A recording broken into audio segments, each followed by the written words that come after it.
some votes. He did say, and we'll look into the way the pardon power is exercised. So he kind of threw a bone, I thought. The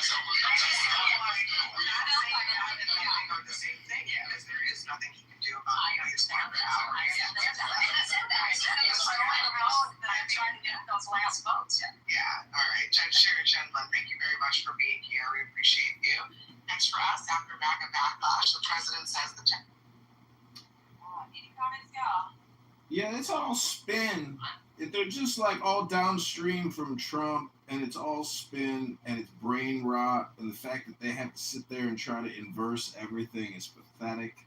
They can't praise or give any accolades or be on Team America. They are the biggest group of complainers and socialist, Democrat, progressive, pluralist, communists. It's sickening, it's anti-American, but it's politically correct. That's all you guys do is create an echo chamber and stir the pot and just piss in it and shit in it and create division and friction and cheer assassination like Charlie Kirk.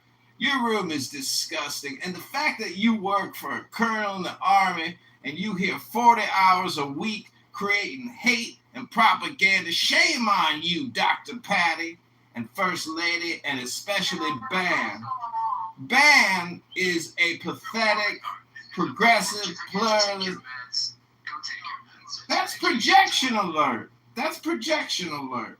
I'm just trying to say that, as I claim, it's all spin, it's all bullshit, all the time. God bless Donald Trump. I'm on Team America. Fuck you, liberal, progressive, Democrat, pluralist liars. You're just a bunch of thieves and communists and socialist liars. And you're just a racial identity politician. You just part of clown world, baby. Honk, honk. It's clown world all the time with you people. Go get your clown masks on. Honk, honk. Honk, honk. Honk, honk, honk. Go back to clown world now. A couple quick things. First of all, I had no objection when Eric Holder, who went to my high school, said that he was President Obama's. I beg your pardon? Yeah, he said, who gives a fuck? He went to your high school. I do. And when he said he was President Obama's wingman, I had no objection. Well, that's number one. Say again? What? I don't know why you had an objection. Also, I was shocked to learn just yesterday that President Biden commuted the sentence of Dylan Roof, the guy who shot up the black church, from a death sentence to life. And I find that utterly bizarre. So when we're looking at why he did that? Do you know why? Well, I heard the justification. The justification is that he was anxious. That was the attorney who advised Biden to do this. Says although he wasn't a good candidate for clemency, nevertheless, he was recommended. Now, I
Never had one lesson. I think it was recommended that his sentence be lowered to life. I don't know.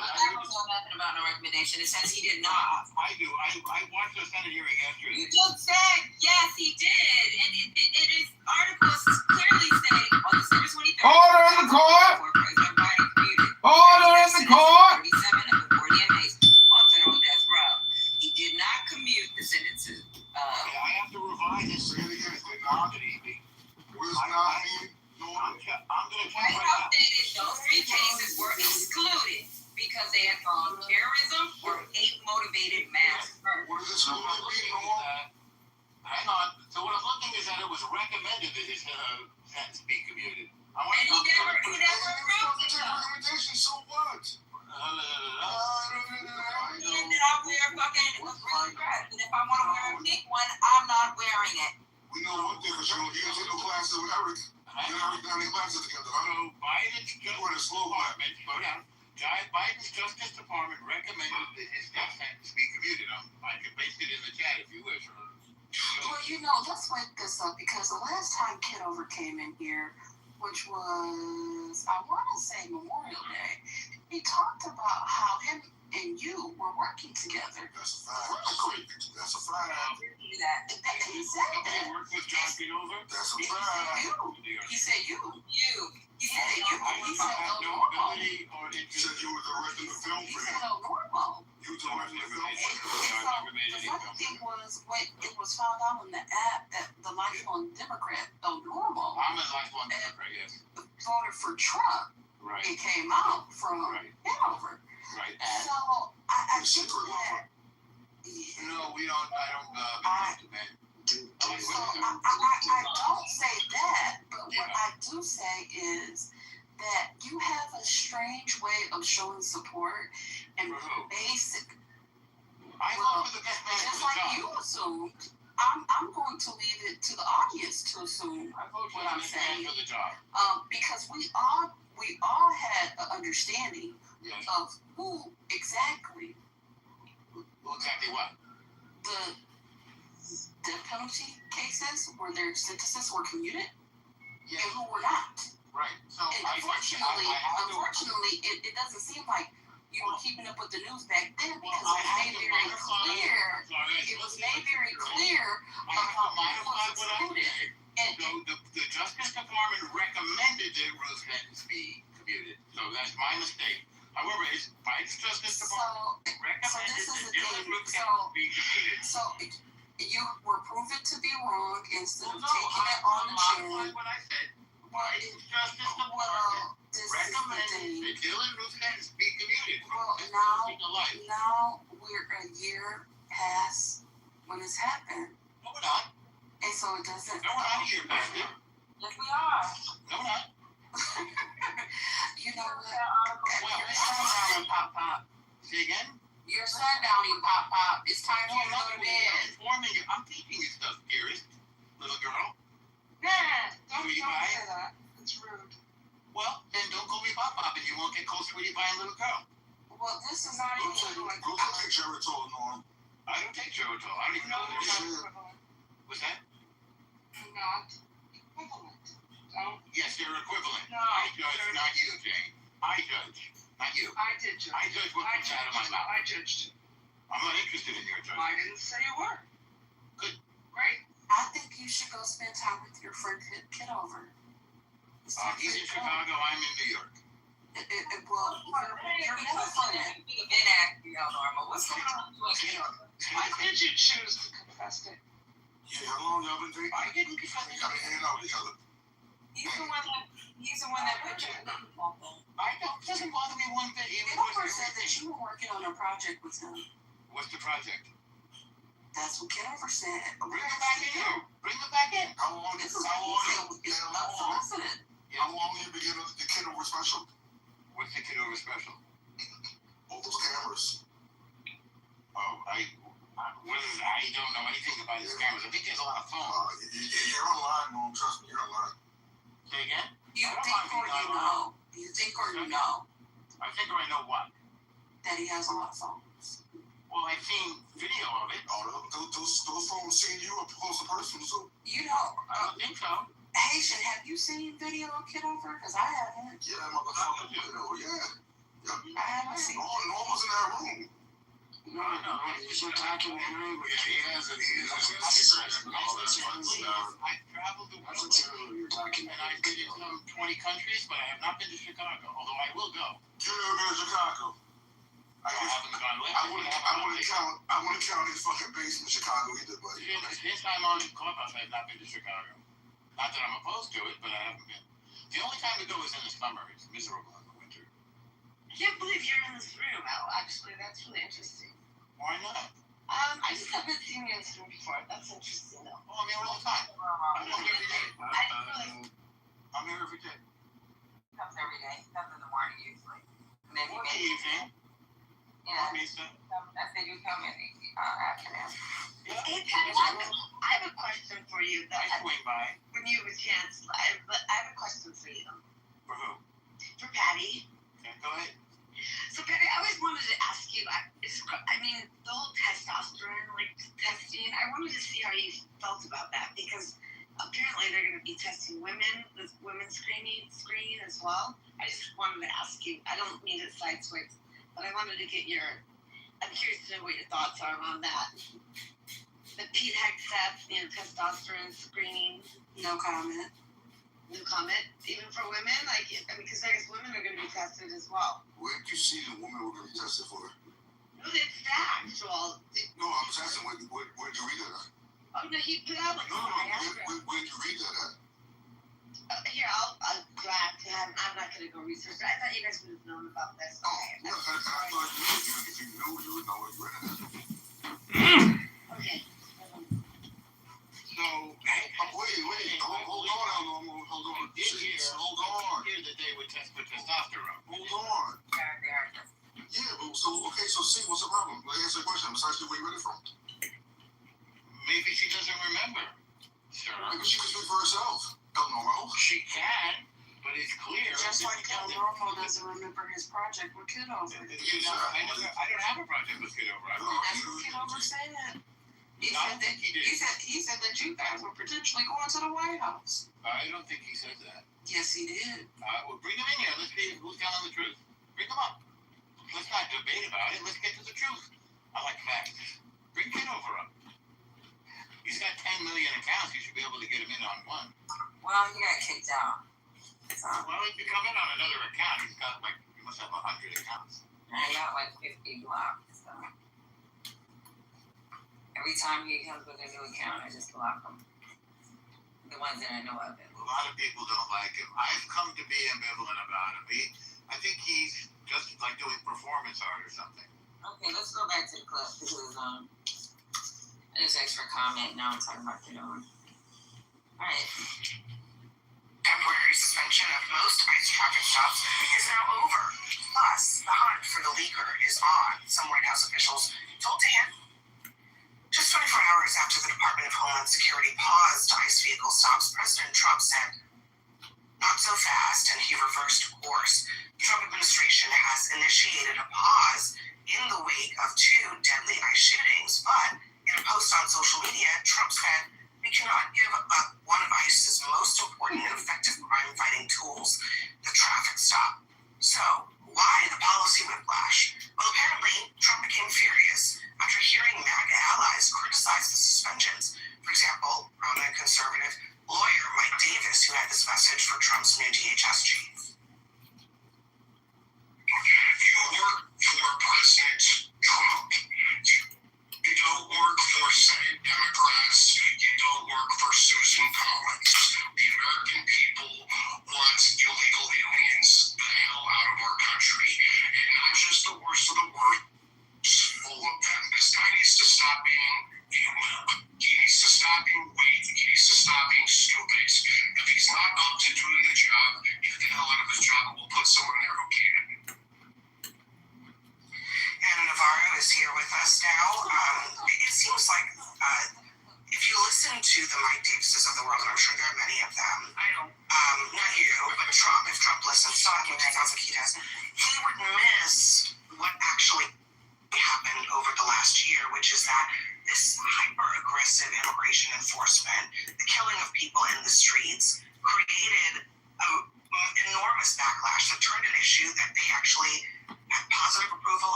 was a negative for the president.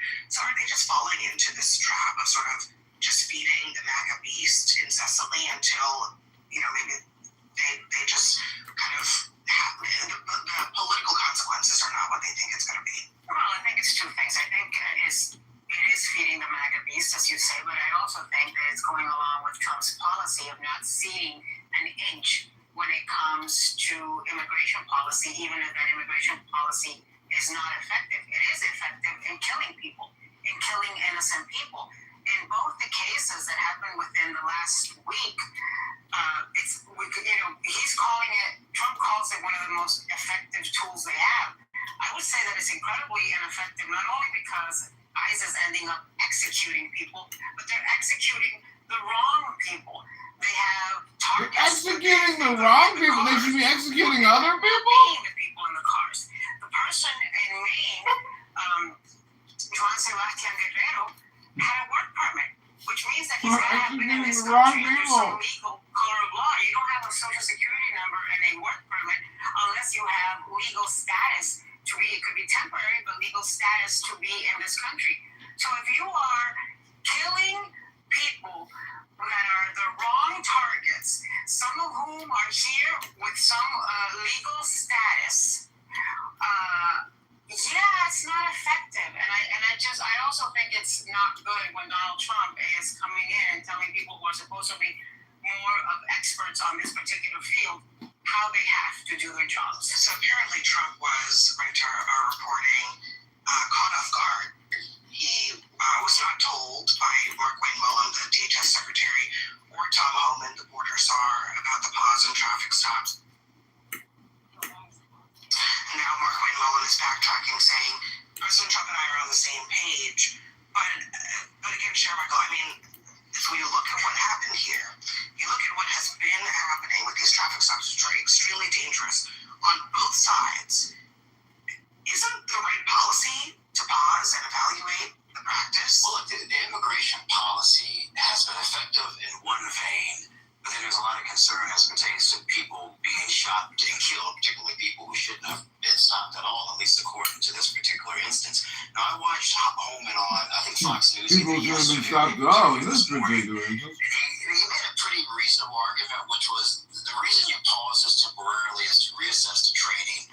The Federal Law Enforcement Training Center down in South Georgia, I don't believe, at least from some of the folks I've talked to, that ICE agents are typically trained for local stops, like police officers. And so if you're going to pause this and reassess, you should do that and figure out how you increase that level of training so that they can carry on with their duties to keep them safe, but also the individuals that they're encountering in the streets. And so just tactically, I'm not opposed to that, and I think to consider that makes a lot of sense so that the progress of this can avoid these types of incidents going forward. And then again, look, we're in an election coming up.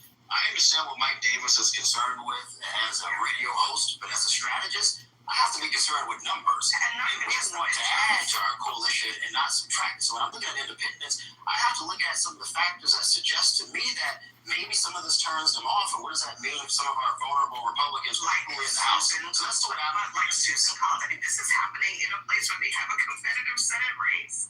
Okay, it's not like a hypothetical thing. Susan Collins is in a fight for her life right now. That's why she tried to take credit for the pause yesterday, and now they leave her hanging. This seems like the worst politics. I mean, let me play. This is Nirav Shah, who is running to replace Susan Collins as a Democratic Senate candidate in Maine. Listen. Senator Collins likes to tell neighbors that she is a leader with the unique standing to pick up the phone, provide oversight, and fix things. But her record tells a completely different story. The truth is, Senator Collins is never going to hold ICE accountable because she is the one being wrong. There is a straight line between from Senator Collins to the tragedy that we saw yesterday. Trump threw her under the bus today. A couple things. So one, I think the knee-jerk reaction we're seeing from him and some of the other candidates to basically call ICE a rogue agency, I don't think that that's going to gain traction either, because we saw this similar sort of vein in 2020 where the backlash to a few disturbing incidents was to say, let's defund the police. That didn't go over. And so I think in the same way, is also going to have backlash. And people do want ICE. They don't want to see ICE abolished. And so I think the left is going further and further in a way that actually will alienate voters. One other point that I think Trump feels very keenly, and folks in his administration, is he was elected to do this. He was elected because people wanted deportations. And I think it's important when we talk about this issue to provide the context, because they see every day that passes, if we aren't deporting potentially unvetted illegal criminals, there's an opportunity. There's an opportunity every single day. Last week there was a meeting permit to buy the country, and it was not illegal. And over 70% of the people that are getting deported. And my point is that I'm not a criminal record point. So be careful with your words. My point is that you're lying. I'm not lying. You're lying. My point is that if the man had a permanent, had a legal status here, it was not unvetted. So we don't know. Let me just clear this up. In the two cases that we're talking about here, you have one individual who had no criminal record, had been in the country for 35 years, had never had an interaction with law enforcement, and he was not the target.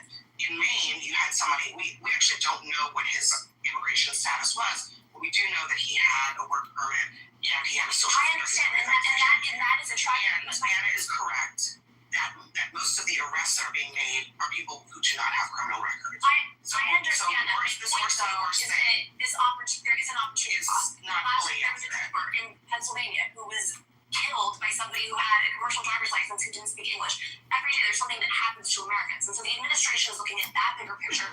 They're looking at the context. This is what I don't understand is this collective punishment thing that keeps coming up every time we talk about immigration.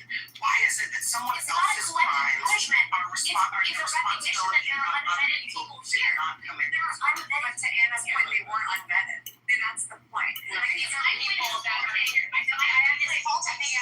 don't actually understand the process that someone has to go through when they come and immigrate or apply for work permit status for that process. So here's the thing, but They we're had talking a work permit that matters. They had a work permit, that means that he either had a political asylum claim pending, or he had some sort of claim pending, a residency. Something was pending if he had a legal work permit. You don't give work permits to people who are here.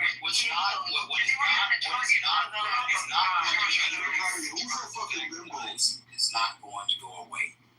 They're going to continue to do the job. So back to my original point, focusing on the training is incredibly important here. And I understand some people have been inappropriately targeted. I do not negate those facts, but they're not disappearing. So what the hell is a resolution here? I'm going to let Charles have that word here because, there is a training issue, but there's also a widely reported quota that has been put into place that has increased pressure on these ICE and Border Patrol officers. We have flooded the streets with people, some of whom are new to these agencies, who are doing tactics that they really shouldn't be doing. They're actually against DHS policy, but it doesn't matter because the most important thing are the numbers, to Stephen Miller at least. Right. But both you and Lydia brought up this idea of doing away with ICE. No one is suggesting that. I was going to finish. Some people are suggesting but the stop was not put in place by someone who wants to get rid of ICE. He's running ICE. He just said, let's pause for a second. So if you let me finish, I would let you know what I'm saying. We want to do this, then we don't want to do this craziness right now. Calm down. So what I'm saying is, the president simply can't take away the numbers of people who have been detained have been going down significant. No, I'm not. Please. You see our Michael dude is getting on my fucking balls, and he's like, he is pushing me to fuck off. He keeps interrupting the other speaker. It's ridiculous. Hold on. So, a temporary pause would not have harmed I know that, Charles. But you want to talk? You want to talk? Go ahead. This thing, you're making I'm going to make sure that you understand that I'm not Get really upset about it. Just please let That's fair. Understand what he's trying to say. It's a dumb tape because he can't seem to stop talking. Just go ahead, Charles. What I'm trying to say is this. A temporary pause wouldn't harm them at all, but Trump is so invested in the optics of looking tough rather than actually doing the job that he wants to do, which is to get rid of more, which is not something that I'm in favor of, because they are so tilted towards people who are not dangerous, they're not criminals other than having been in the country illegally. This whole worst of the worst thing is a complete farce. And the radio host that we just played said that they don't care about the worst of the worst anymore. Every single person. And what the president didn't do was acknowledge those deaths at all. So Trump, these people are collateral damage in this war. Let me say the point of pausing temporarily for further training. That's what I said. Let me read this viewer comment that we just got in from CNN.com/Abby. This person says, people elected Trump for more deportations, but not by any means necessary, especially violent means. I actually think this comment really hits the nail on the head, because when you there's a lot of polling that says a lot of different things. When you really drill down on what the broad strokes of it are, that Americans didn't like what was happening in the Biden administration. They didn't like the perceived open borders, laissez-faire immigration policy. They wanted more enforcement, but they really recoiled at the mass deportations, the spectacle on the streets of American cities, and particularly when things got to Minneapolis, the backlash was huge. And I don't remember who said it, but Trump actually did back down. Don't forget that. He backed down after Minneapolis because he saw the same polls that we were looking at. Well, I think this is, that comment hits home because this was the reason why, one of the reasons, many reasons why Donald Trump came in was a focal point of his campaign, that we are going to focus on immigration, but the means on how you do that and how you execute the mission really matter. And I think to what Lydia and both and Jermichael also were saying about this idea of training, I know there are people on the left that suggest that, ICE does not have a role or should get rid of ICE. I don't believe that. I do think ICE has a role to play, but you have to have properly trained and equipped agents, and stopping someone and shooting them through the passenger window while they have a child in the back is not part of the training. And I can tell you that it is not part of any enforcement training. So I think, the president to reverse this pause is going to backfire on him. And you do have a very critical Senate race in Maine, and now Susan Collins yet again is on her back pedal. And let's also remember that some of the people who've been killed by ICE in these confrontations, these vehicular confrontations and shot by ICE, some of whom have not died, are U.S. citizens. Yep. All right. Now, turn over your... Any comments, y'all? Yeah, who was that bitch they talking to? I don't know. She's young. I've never. Yeah, she did. Sound like fucking watching white chick. Yeah, she didn't even know what the fuck she was talking about. That's the shit that's worse. She just said illegal. The guy he had a work permit and a social security number. I don't know how illegal he was. So, hey, Patty, have you heard I don't know, I just got a glimpse of it yesterday, I believe, on, we can't remember what network, but pretty much involuntary homeless camp in Utah. What?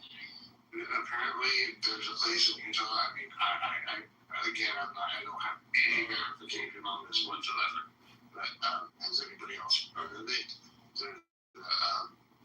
Apparently, a facility in Utah that people are being houseless people are being mandatorily shipped to, and they're involuntarily. What do you mean involuntary shit? They don't want to be there, but they're being forced to go there. Were they caught by ICE? I don't know. I was just asking if anybody else had heard of it.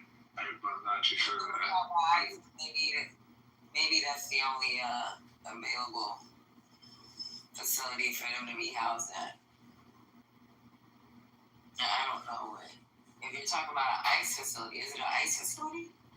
No, I don't think it's an ICE facility. It's just generally for people who are disheveled or homeless or suffering severe poverty, maybe mental problems. Oh, so you're talking about there's a facility. It's funded by the federal government? I think he's talking about what Stephen Miller was trying to do, somebody. You know, Stephen Miller was trying to get people indigent off the streets. I haven't heard about that. Yeah, so there's not a place that I heard of. But what I'm saying, because he's kind of vague what he's saying, Stephen. So, are you referencing what Stephen Miller was trying to propose?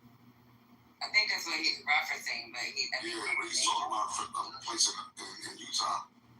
And I just added a link to Tom Holman spoke on Face the Nation on YouTube. I just added it if you guys are interested. I don't know if you guys heard it, but he spoke this morning on Face the Nation. Okay, I'll play it after we're done with this. Okay, babe? Thank you, sir. Thank you. Well, never mind. Thank you. Nobody else heard of it. Cool. Thanks. Love you. No problem, Stephen. Any comments, y'all? Yeah, that shit's absolutely that shit crazy. Hey, Eddie Ed. How's it going? I have a comment with someone good. Go ahead, you can comment. These political decisions that Trump is making, I just do not understand. He really did throw her under by Susan Collins. It's like he's the South. He's going to bring the whole party down. If he's not going to win, he's going to bring it. Hey, let him finish. It's like he's decided that he's just not going to win the midterms and just resolved on that. Granted, he's not a great legislator in the first place, but it just, I don't know, it just really doesn't make sense at all. Just a really good decision. But I'm going to see you. You have a really good point. I've been saying this for quite a while, and so I don't know if you ever, Anthony Scaramucci, but he says the same thing as well. Is that he's so power ego, he's so lonely, and he is so hungry for power and money that if he doesn't win, then he'll bring MAGA down. And this is what I said the other day. It's like I'm worried because I sense that he's going to get more erratic up until the midterms, and he's not going to win. And then after that, it's going to be really bad. He's going to do some crazy shit because he is so power hungry, and he's literally going to bring down. It's basically like he wants Gavin Newsom to be the next president because he can't keep the power. He's going to bring the whole party down because he's such a selfish person in life. It's so sad. I've been on for a different view. I think Trump, and if not Trump himself, then the people around him realize the big picture is the most important thing is that the next president is a Republican. Because if the next president is a Democrat, then they will be investigating Trump for the rest of his life. He'll be in litigation for the rest of his life. I mean, even if he pardons himself and pardons everyone who ever worked for him, because Biden did set that precedent by pardoning his own son. So now Trump can pardon everyone he possibly can. Even if he does, he will be investigated by state attorney generals for the rest of his life. He knows the big picture. The big picture is it's one thing to lose midterms, but God forbid Gavin Newsom is the president. Trump will be spending the rest of his life defending himself from lawsuits. What we saw happen in 2020, where he was sued in 30 different places for election fraud, will be nothing compared to what could happen in 2029. So I'm a lifelong Democrat, and the only part I can agree with you on is God forbid Gavin Newsom be fucking president. I am also a Californian.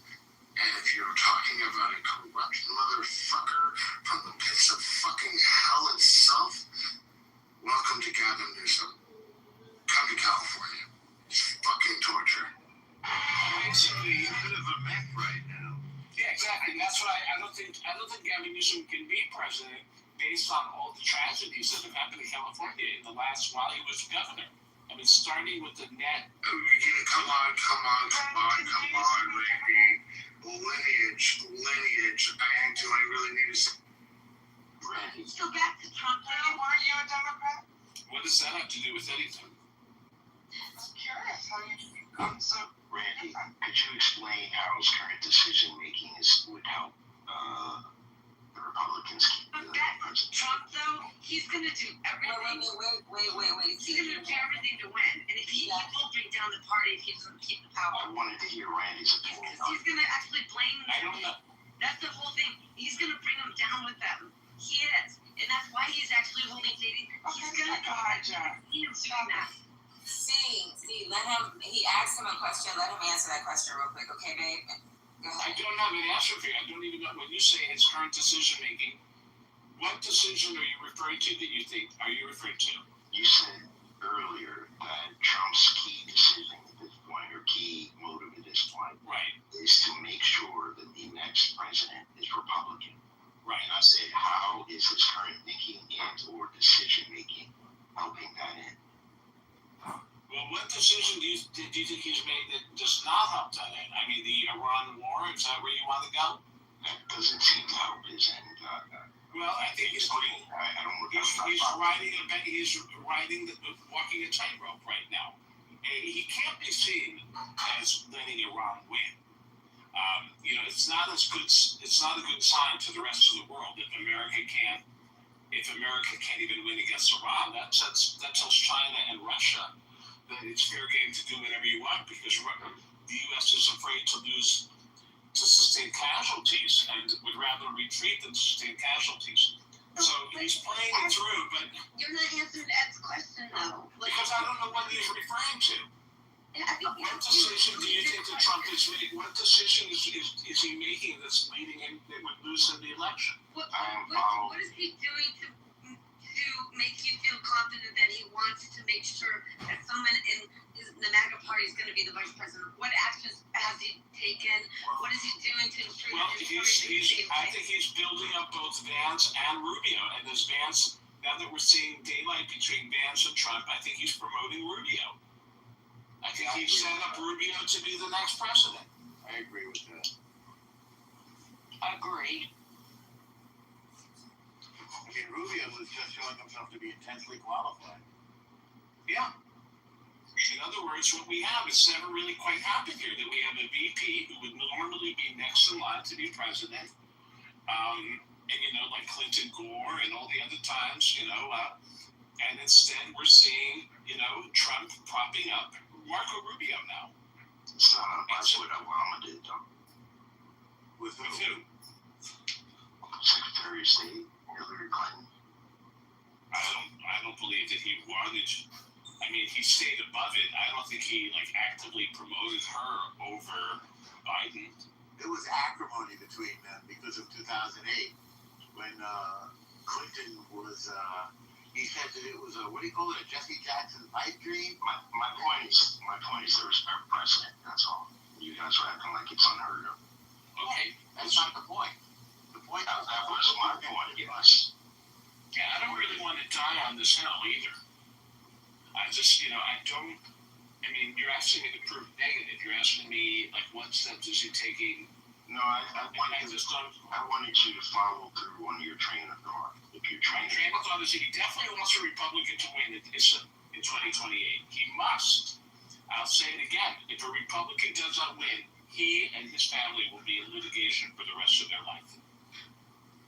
I think the Republicans are going to run on. The Democrats are crazy, transgender communists. I think he TSA. wants to stay in power. I think That's what the Republicans will run on. I think Trump wants to stay in power. And do you mean with the third term? I do. I really do. Yeah, he would love to, but I don't see that I happening. honestly, I think really I think that's it. I mean, he's such a selfish motherfucker. I don't see him endorsing. I think Rubio and J.D. Vance are giving him this shit show. J.D. Vance is on, Joe Rogan. I don't know if you saw that. I mean, he was basically it's kind of like really. He sounded like an idiot. But he's giving them all these jobs that are shitty jobs. Here, J.D. Vance, go deal with this war that I started. Here, I'll blame you, but I'll take credit if it works out. Right. Listen, he's probably spoken to his lawyers and said, give me any scenario where I can hang around for a third term. And they've told him it can't be done. I don't see him, he hasn't begun to do a constitutional amendment, say he can saying that he can be president for a third time. I mean, that's what everybody said last time when he lost, that he won't turn over power. Well, at the end of the day, he did turn over power. Yeah, but that's not to say he's not going to be a big baby and wreck the room before he goes. I think that's what Slush Fund is about. I think he's creating his own army. I think he's trying to. I think he's going to create a civil war. I think he might with this whole election shit. That's cool. We're not there yet, and hopefully we won't be there. But I think he's so erratic, and he's getting old, and he he should be worried. I mean, and his family. I mean, this whole slush fund. I mean, they're trying to get the IRS taxes immunity because they know they profited and made a shitload of money, and that's why they did this. And that's fraud on the court. Never been done before, and it's never been done by a president. And that is bullshit. And his personal attorney is now going to be put in place as our. Take a breath, kid. Take a breath. You've got Breathe, sister. Breathe. Nah, see, don't stop. See, come on, keep going. See. No, No. I mean, I agree with you. Just please, darling. bad. Todd Plant is really bad. I mean, he lives with Boyer. They treated them. I mean, it's really bad. Todd Plant, that's his personal attorney. Michael Cohen. He's Michael Cohen White House for Trump. All right, Calm down. I'm calm, but I'm just saying, like, you guys, I don't know if you watched all this shit, but that's fraud. If we break our judicial system, we're fucked. Okay.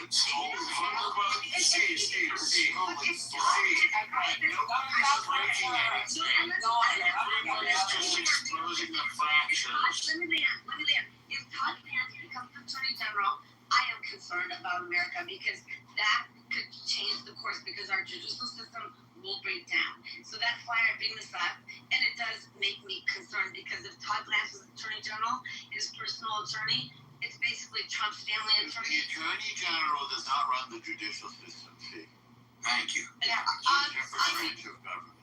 but you can actually set a immunity for his family, and not only Trump's family, it's I thought you were gonna land. I thought you were gonna get it. and a $10.8 billion trust fund. He's going to create his own army. He's not going to leave the White House. oh my god. I'm not Stop. I don't think you 25 seconds. I don't think he's going to go.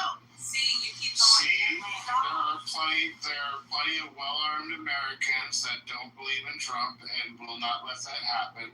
Chill the fuck out. If it happens, it happens. So be it. If it happens, so be it. But getting all hyped up over it and like giving yourself a heart attack isn't gonna do you no good. TBS on high alert here. Okay, y'all. So the only reason why we're open this late is because Lisa has something to do tonight, and her mods are gonna be modded, and it's almost 11:30. So I hope around 12 it's a date. o'clock. I hope she's on a date. Okay, around 12 o'clock, she has crazies that come in. I guess they're coming in here tonight. Thank you, Michael Craig. Michael Craig, Haitian.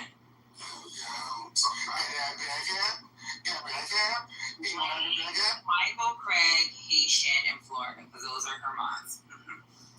Okay, so let me go back to the clip, y'all. We're going to finish this Abby Phillips, and then there's another discussion, because I'm playing, Oh my god, please don't play those. well, They're so bad. Oh my gosh. It gives us the ability to talk about that. Investigators, that is the order that some White House officials are now facing as the search for the source of the Air Force One leak is now on. We'll be right back. Tonight, show us your phone. A request coming from the White House Chief of Staff, Susie Wiles, and the FBI Director Kash Patel, who personally orchestrated a leak investigation last week. At the White House, CNN reports that the investigation was aimed at determining who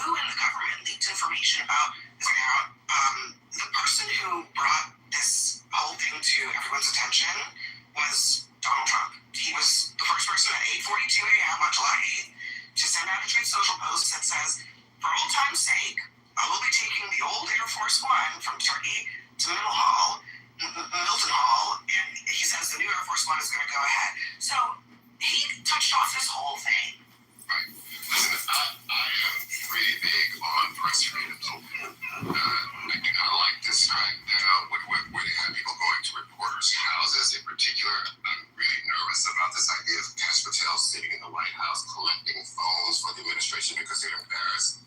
This is not the first administration to do this, and it really worries me from a press freedom perspective as to what presidents will do in order to crack down on leakers. It's a real problem. It is a press problem. It's a real problem. It's bigger than any one administration. Trump is doing a bad thing now, but he's not the first, and we need to deal with the fact that the president cannot pressure reporters to give up sources.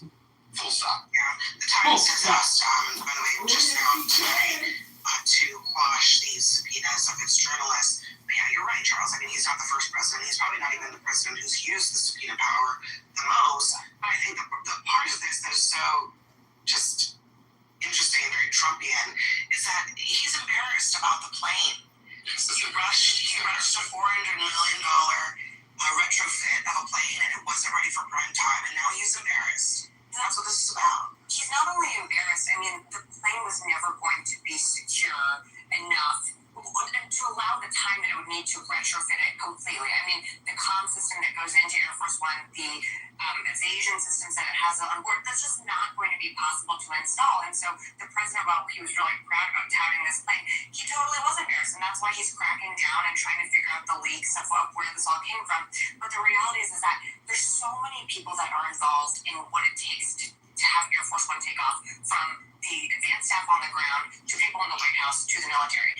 It can come from anywhere, and it's something probably as small as the plane's just not secure, and then it becomes, a story that is widely reported. And so I share Charles's concern about crackdown of press freedoms. We certainly dealt with leaks in the Biden White House and the Biden administration that were concerning and sometimes dealt with issues of national security, but you can't clamp down on freedom of the press either.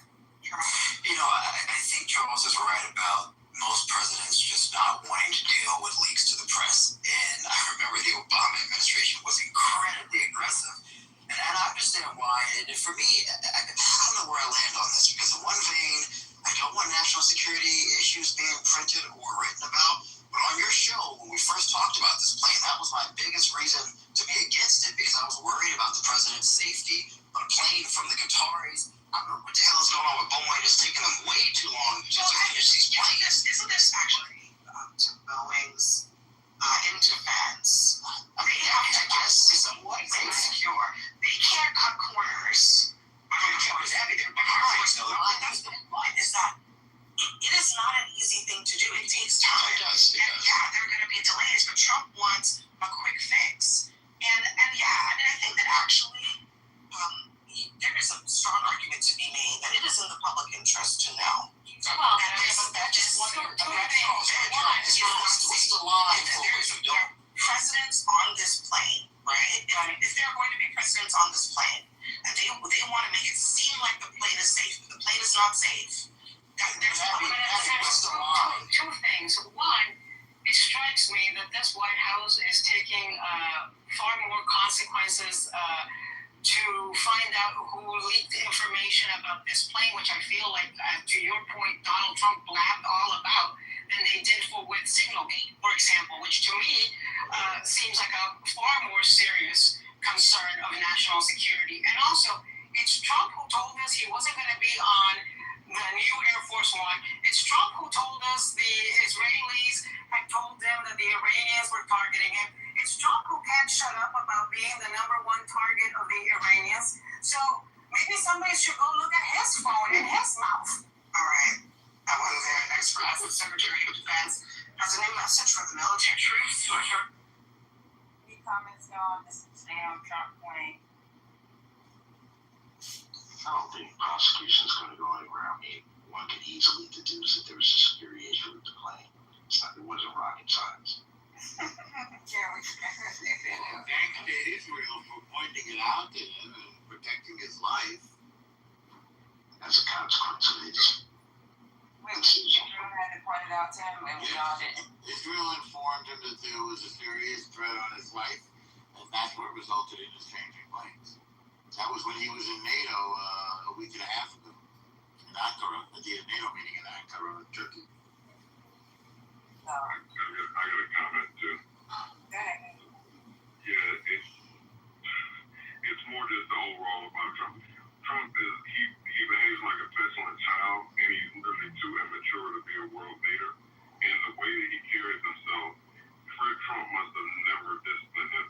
The fact that we're even talking about this kind of stuff, the boy from Qatar, he want to use his new plane, and he's just going to use his plane, and he doesn't care anything about anything. He's just going to use his plane like a spoiled, petulant, bratty-ass child.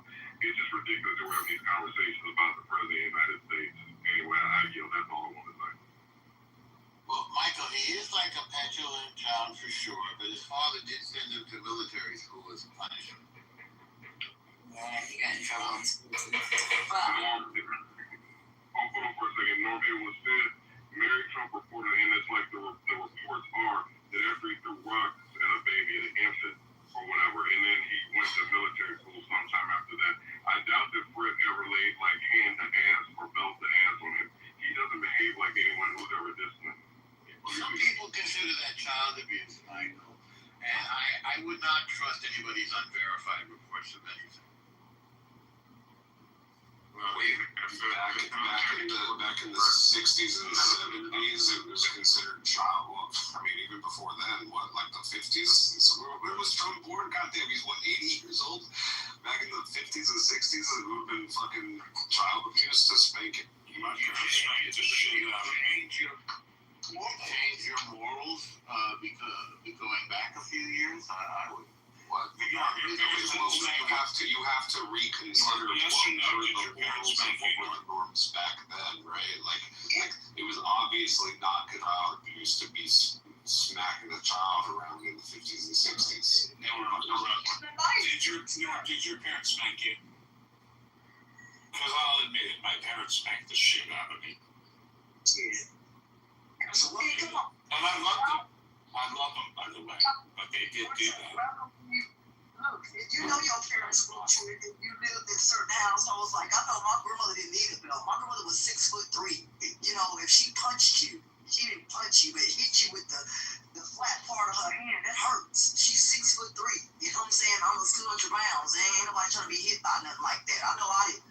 She didn't need no extension cord. You get something real bad, you may get okay. You go outside and you break off the switch, but it's gonna be bad, like something like skipping school or ending up in jail. My mother just didn't whoop you just cause she told you why.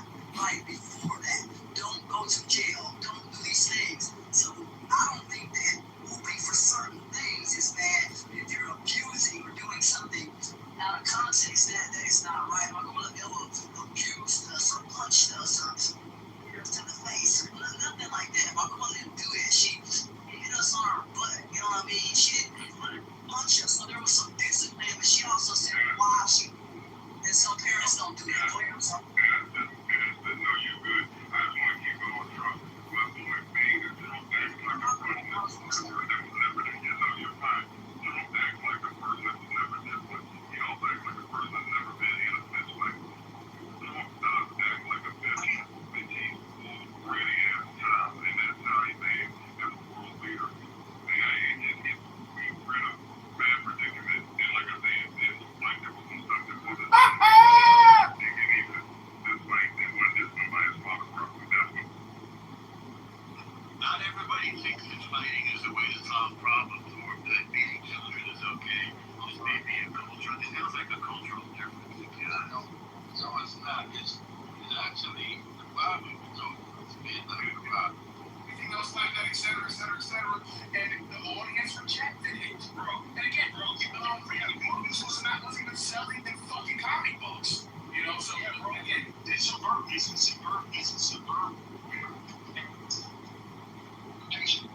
seen him take accountability, Norton? Where have you ever seen him take accountability for anything that he's done? Describing him getting beaten as a child, that's different than accountability. I'm just talking about his parents applying whatever discipline a parent needs to instill into a child. As they grow and mature, you must take accountability as an adult, particularly as a leader. Right. That's a story that you made up.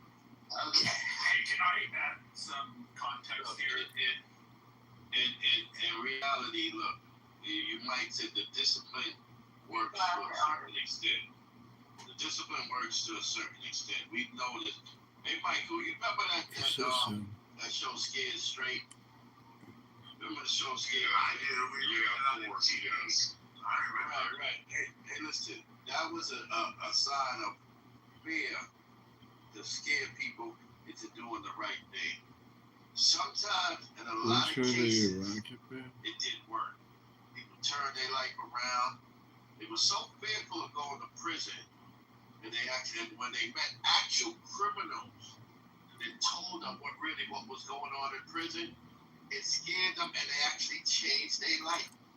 But sometimes the discipline part, it works. What's happening now with the children up in school systems, they're doing all type of stuff. They're not getting the discipline, I believe, because now a parent cannot discipline their child because their child can be taken away from them.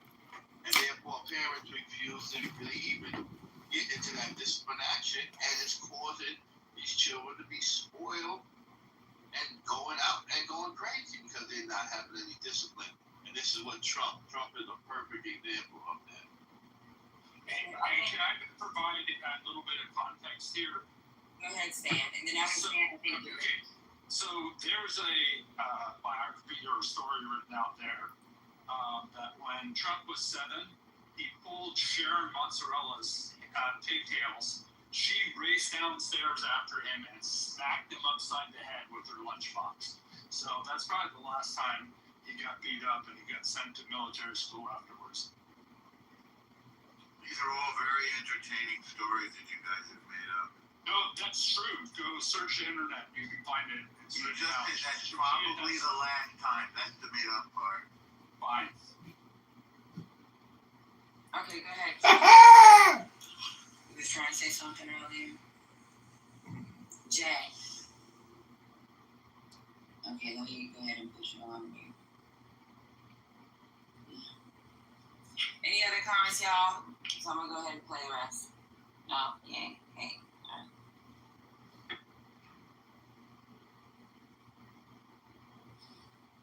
3 years and older will now be tested for low testosterone. As the war in Iran continues, Defense Secretary Pete Hegseth is announcing a new, unrelated initiative.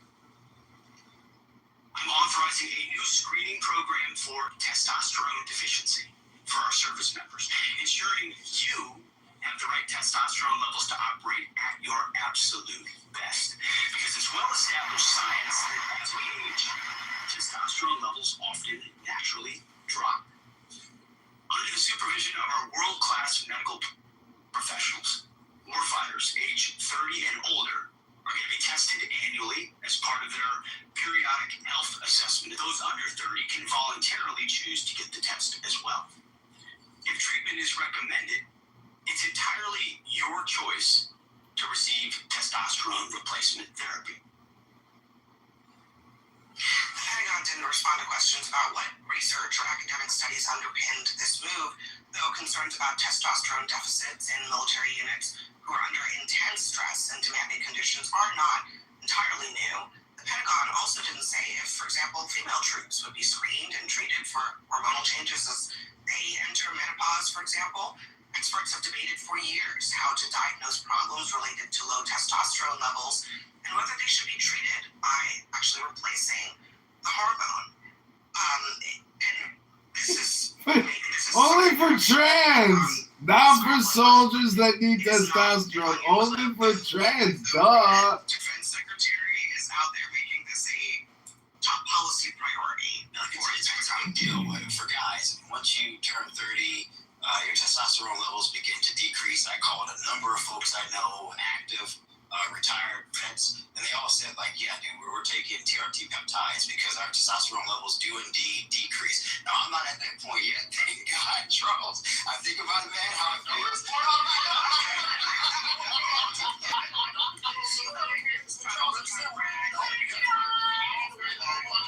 That is something we have to do. Generally speaking. I'm not saying, there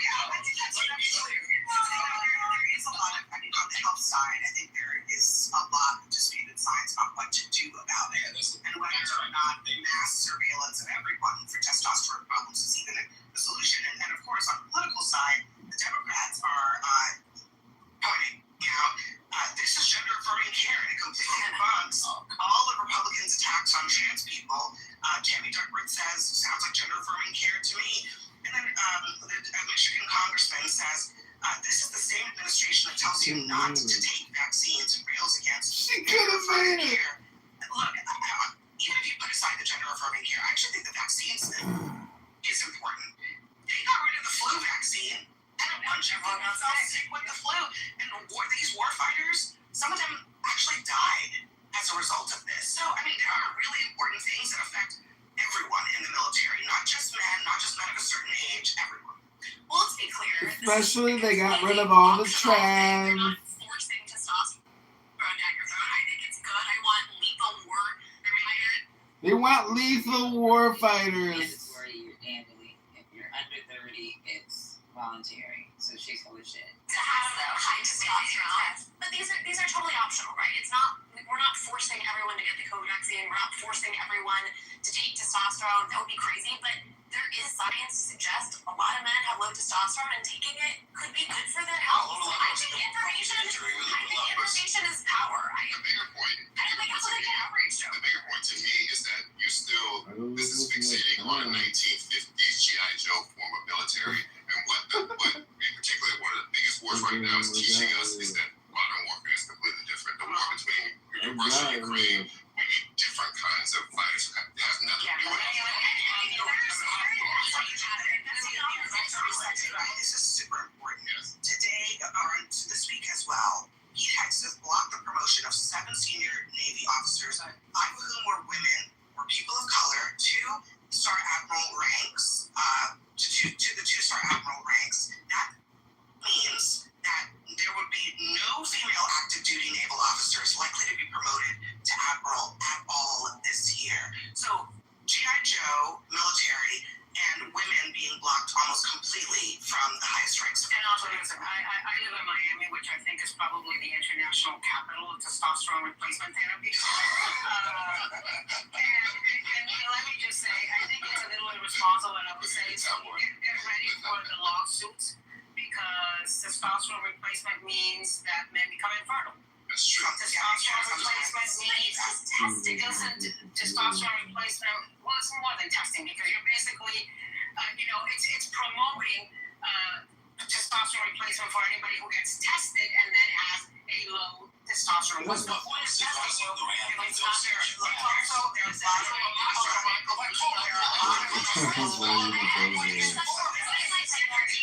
we gotta leave it there.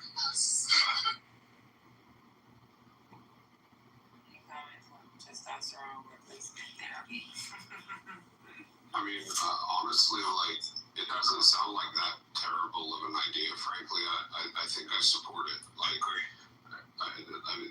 obviously, I also think that, like, equating TRT testing and potential TRT therapy, like, to gender-affirming care is just, like, a pretty far stretch.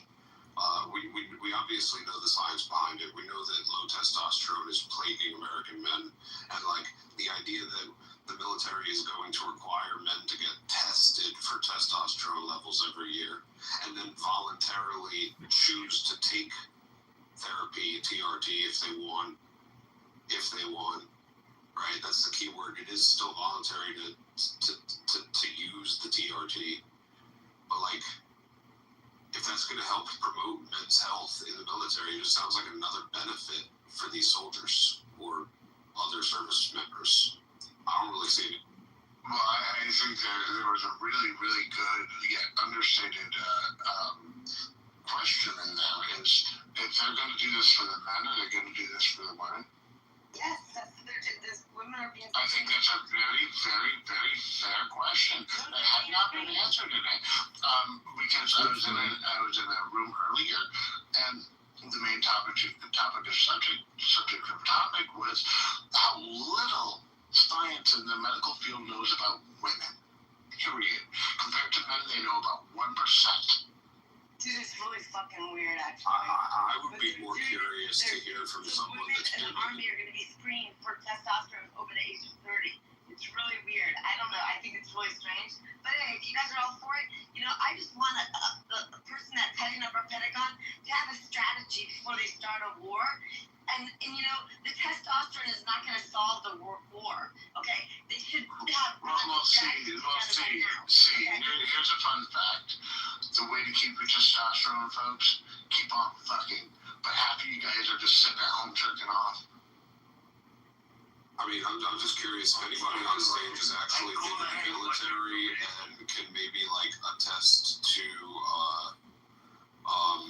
like why you would not be for TR testing. Well, this reminds me of when they tested women. I just don't see an issue with it. I have tested people. It's almost they're taking data on people. It's almost a database because RFK. Thank you. Okay.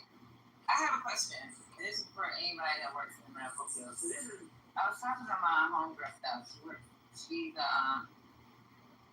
She's a doctor. She works at the She got out, and she's one of the examiners. She told me with this new testosterone testing, the problem with, and y'all, yes or no, the problem with the testing is it's really hard to how she explained it. It's very inaccurate. It varies quite heavily. She said it's like certain times of the day. Correct. She said, and we know. She said, and I know. And based off of experience, a lot of people in the military don't sleep well. And when you don't sleep well, a lot of times your levels can be false. It won't be a problem. It can vary by a couple of 100 points depending on A, your mood, B, your sleep levels, C, the time of day, D, whether or not you just fucking busted a nut, et cetera, et cetera. There's multiple reasons why your test levels can vary by a couple 100 points. So if they're only going to do one test per year, that's probably not going to be sufficient necessarily to get a good average reading. You would want to do multiple typically. And she also said a lot of people, I should know, but a lot of people in the military are on antidepressants because of their deployments. And she said that alone is a problem. There's a lot of the medications we take. So it's. She said we already test for it. She don't understand why the mandatory, because there's going to be more money spent because they know there's certain things that when you're talking to your doctor will say, hey, maybe we put this test in for you, but the mandatory may be a waste of taxpayer money. And even with the false reads, I was telling her, even with the false reads, if y'all say it's a recommendation, my thing was the PED, because we have problems with PED in the Army. And she was like, yeah, it's another issue too. What is PED again?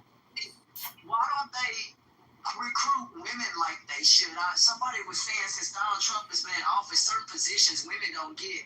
And I know I put in the chat, I say there ain't no excuse. If you're born a dude, you have so many opportunities regardless of who is in office. That's interesting because we're talking about the testosterone. We can talk about that right after. What is a PED?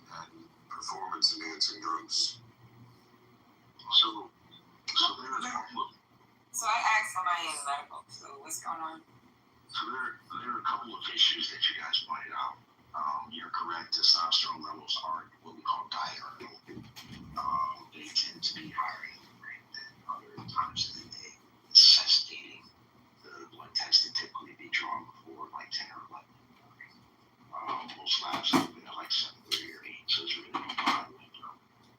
Current protocols in terms of treatment or starting treatment for testosterone replacement therapy do not include a single test. You have to have it repeated. So once it's repeated and confirm that it's low, it's treated, this is an area, though, in medicine where we actually have more information in women than we do in men, simply because of the controversies with hormone replacement therapy with women. We have a much better idea in terms of when it's more appropriate to give estrogen in women than in men. Oh, and she did bring that up too. I got another thing. She brought up, for us, it may be a little different for the ones like you got these colonels and 1-stars when they go through menopause. But go ahead.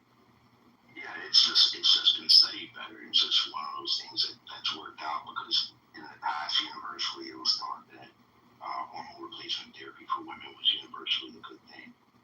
And we're kind of in that phase right now with men. We don't know the long-term outcomes. So to answer your question, Florida, we don't know long-term outcomes in terms of testosterone replacement therapy, specifically the effects on the cardiovascular system. When you're getting testosterone replacement therapy, it can cause something called erythrocytosis. It can increase the number or the thickness of your blood. That thickness can lead to strokes. It can also heart attacks. There's also a component where if you have a testosterone sensitive prostate, will that accelerate prostate cancer? So it's not necessarily advocating for help. It's a huge unknown. It's just something we just don't know the answer to. One side of me says, this is going to be done, and apparently it's going to be done, because if the test is there, I can tell you, if the test is there and it's abnormal, it's really hard for people to stare at an abnormal test and not do anything. So it's going to give us a lot more information in terms of what to do with testosterone replacement in long term. But and women though, and that's been around for years. You see what I'm saying? That kind of stuff, women, on this side, they do benefit from that because for whatever reason it's studied in estrogen and all that other stuff. I guess if you're trying to have kids and all that, but if you're trying to build muscle or something like that, that's not going to help you at all. It's not. It does. It can and benefit you in some ways, but I can understand where men are coming from, because that is a chemical that also can help fortify bones and all of this, and that's why dudes generally don't have stuff like osteoporosis and stuff like that. So there's some benefits to fortifying your bones. That is a fact, because my dude said at the end of the day, if the military does this kind of stuff, do not force it on people, because you do not know the medical side effects on everybody. You may have a baseline, like he said, of what it can do, heart attacks and all that other kind of stuff, but what about each individual person? Regardless of what you're trying to do, have blood work done. Like, if you want to eat right, go see a nutritionist, the people that can help you narrow down. Like, I see a nutritionist so that I know all the food that I eat is actually metabolizing into my body properly. I'm not going to buy something and it's not feeding me, right? I want something that's going to fuel me and that kind of stuff. So, yeah, get blood work done. You got to have it. You got to have that blood work done. Not just one test a year. That's not going to work. Sorry, guys. Got to do more than one test a year. You're good. So, Ed, I take it you're a medical professional of some sort. Is that fair to assume? I'm saying I'm working out here. Okay. So, like, my understanding from, like, the guys that I know that actually do take the TRT and the peptides and shit like that, like, there are some men who are, like, using this under the, like, thin veil of medical professionals, where they'll just take a couple of tests, get some sort of confirmed, like, low-level testosterone readings, like, depending on their age, maybe somewhere in, like, the 350 to 500 range rate, and then, like, all of a sudden get a nurse to just sign off on, like, a ton of TRT that pushes them up into, like, the top 10, top 15 percentiles, like 850 to 1,000 all of a sudden.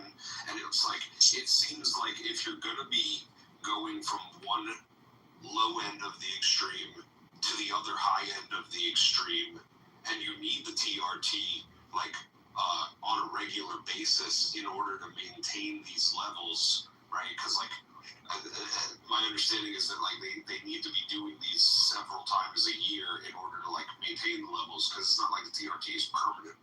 So they have to continuously be doing it.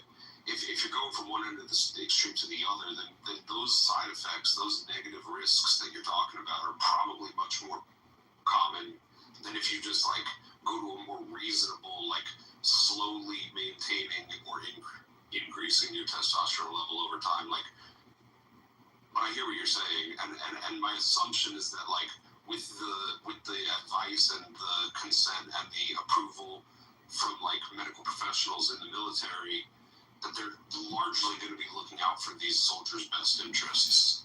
Now, like maybe that's just me being like overly optimistic, but that would be my hope, right? That these people are doing this shit reason.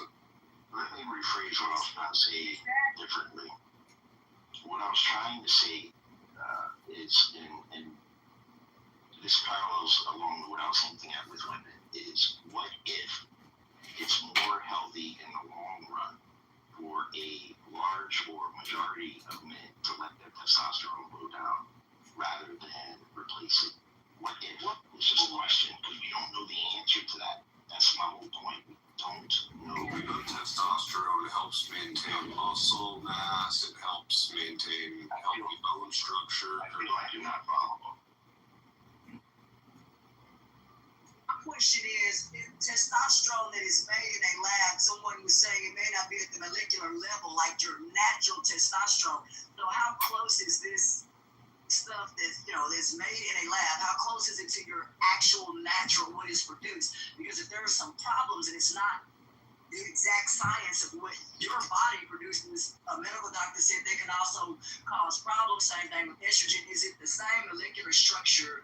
Does that make sense to y'all? Because if that's a problem, you have something made in a lab, not made by God. So if you get something that's closest to what God made, it's still not the same. It needs to be the exact replica structure of testosterone, the exact replica structure. Does that make sense to everybody? Because then you have an exact science, and now you know, okay, this.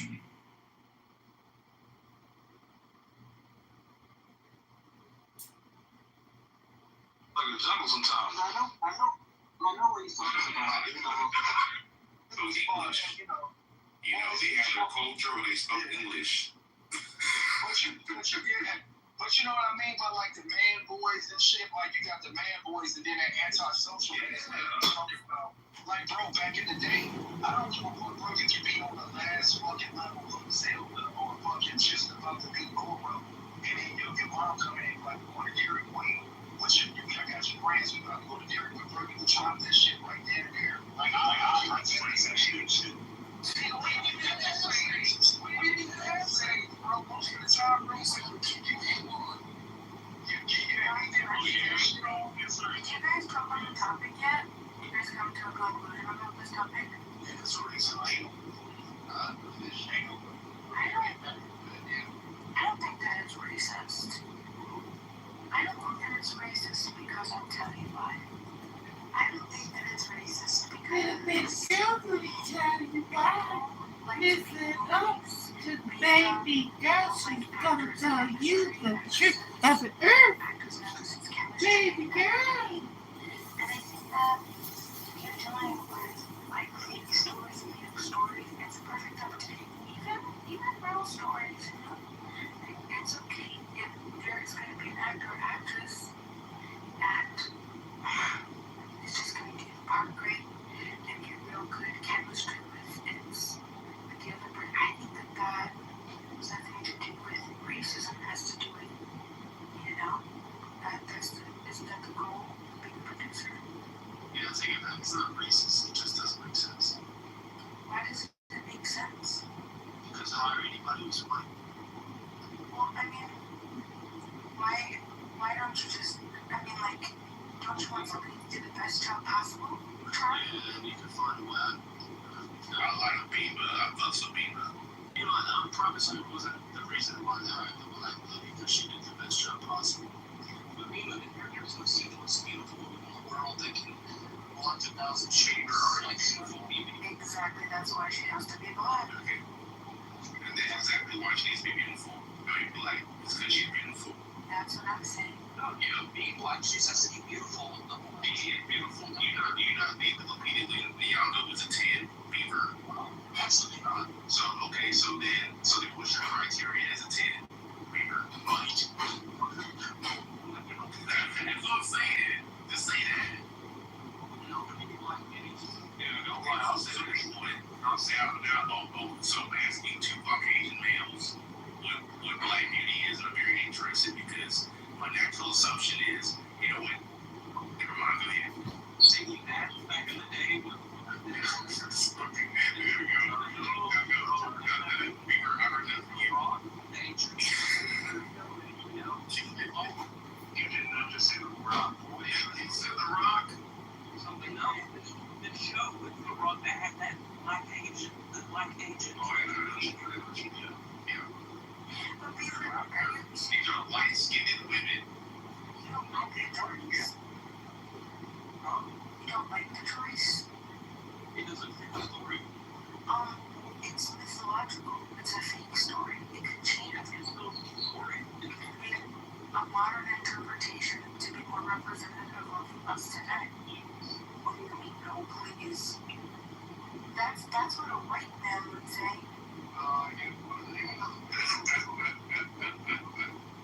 You problems. Am I wrong? Am I wrong? I had a discipline complaint to my niece wanted this stupid toy for her birthday. These sunny angel hippers, okay? And I'm going through them to buy them. They're like $23 each. They're a piece of plastic 2 inches tall. And I'm looking through these things and I'm like, I don't see any other color than a white angel. They're all white, all of them. And so I told her I wasn't back. And I messaged that company and I said, there are little girls around the world that want to get these toys and collect them, and they would love to see them represented in the little angels. And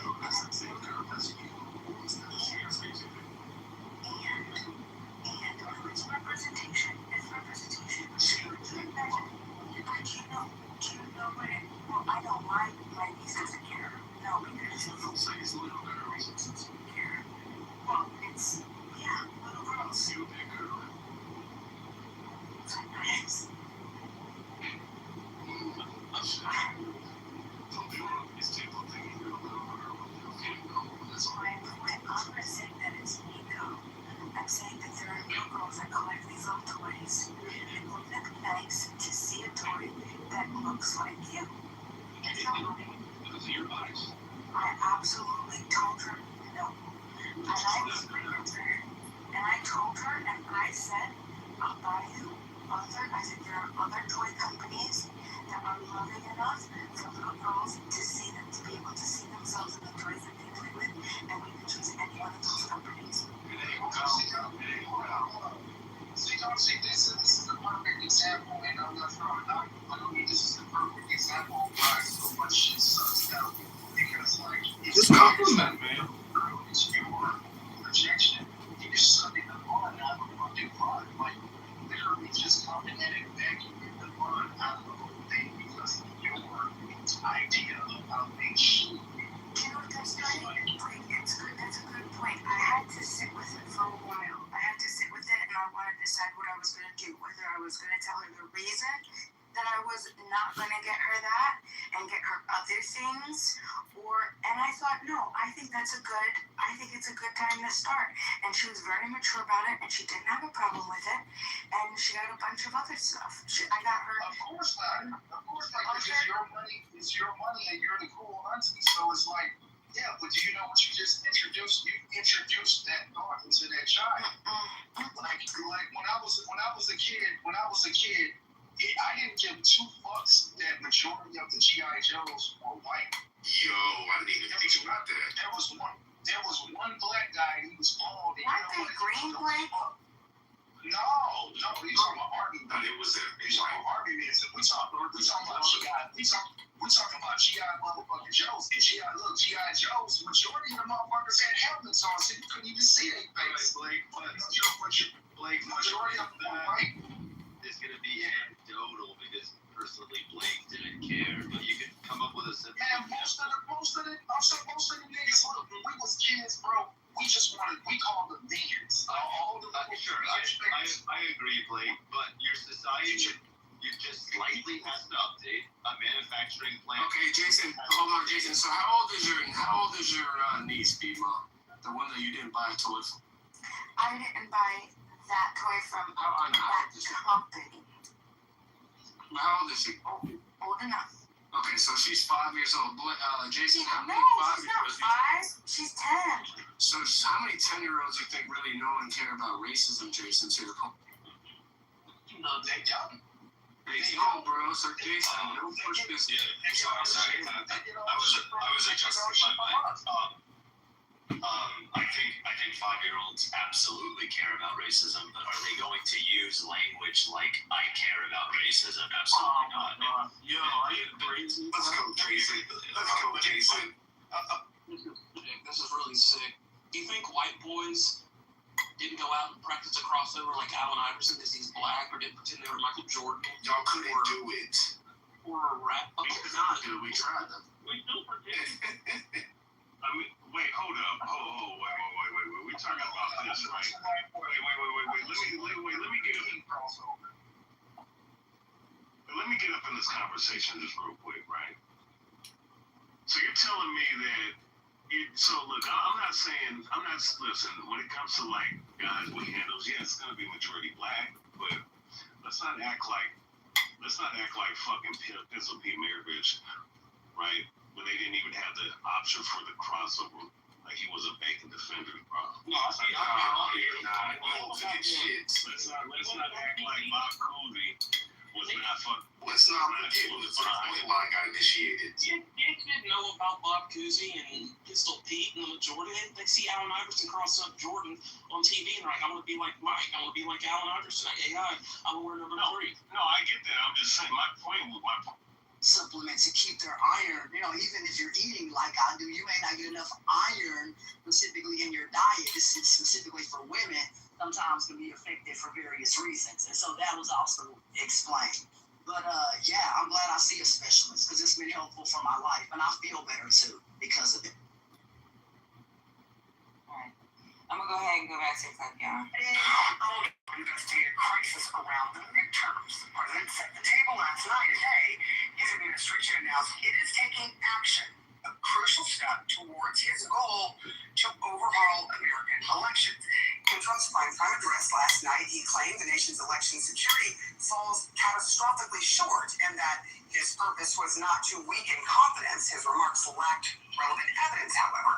Most of the information revealed was already previously known, and ultimately none of it suggests that previously...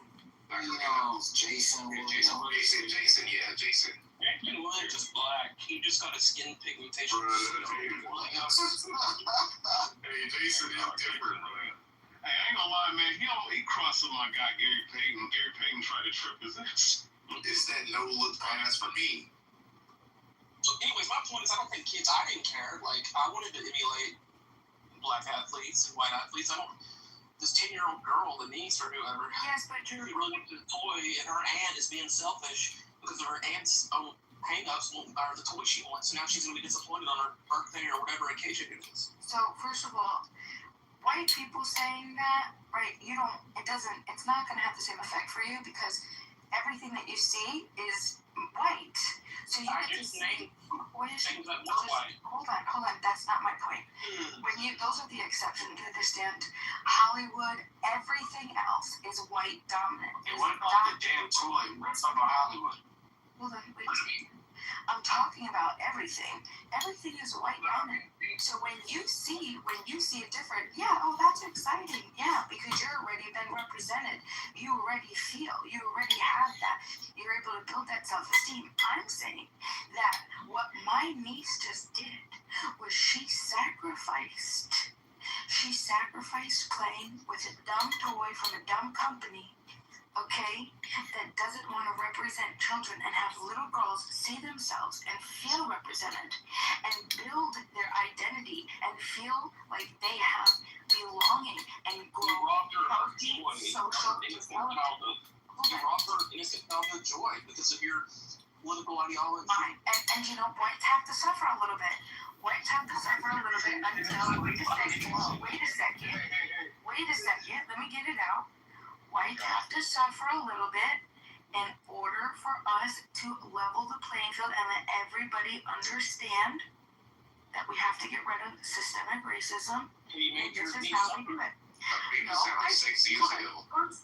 first of all, she does not suffer. Okay, I got her $430 worth of gift. It was $420 every paper. Okay, no, but she got a bunch of other stuff. She got $120 worth of Hannah Montana Color Pop. The whole entire. She got 3, not 1, not 2, but 3 jelly cats. That's $127 right there. I got her 12 squishies. I got her Rebel doll, a blind box. I got her everything she wanted. This is my point. She is going to enjoy her birthday, and she's going to be so happy. And she's also fighting systemic racism, which I don't like that. She's a powerhouse. This bitch is growing up, and she's like, no. This is a white girl that is going to fight. Wait, she's a white?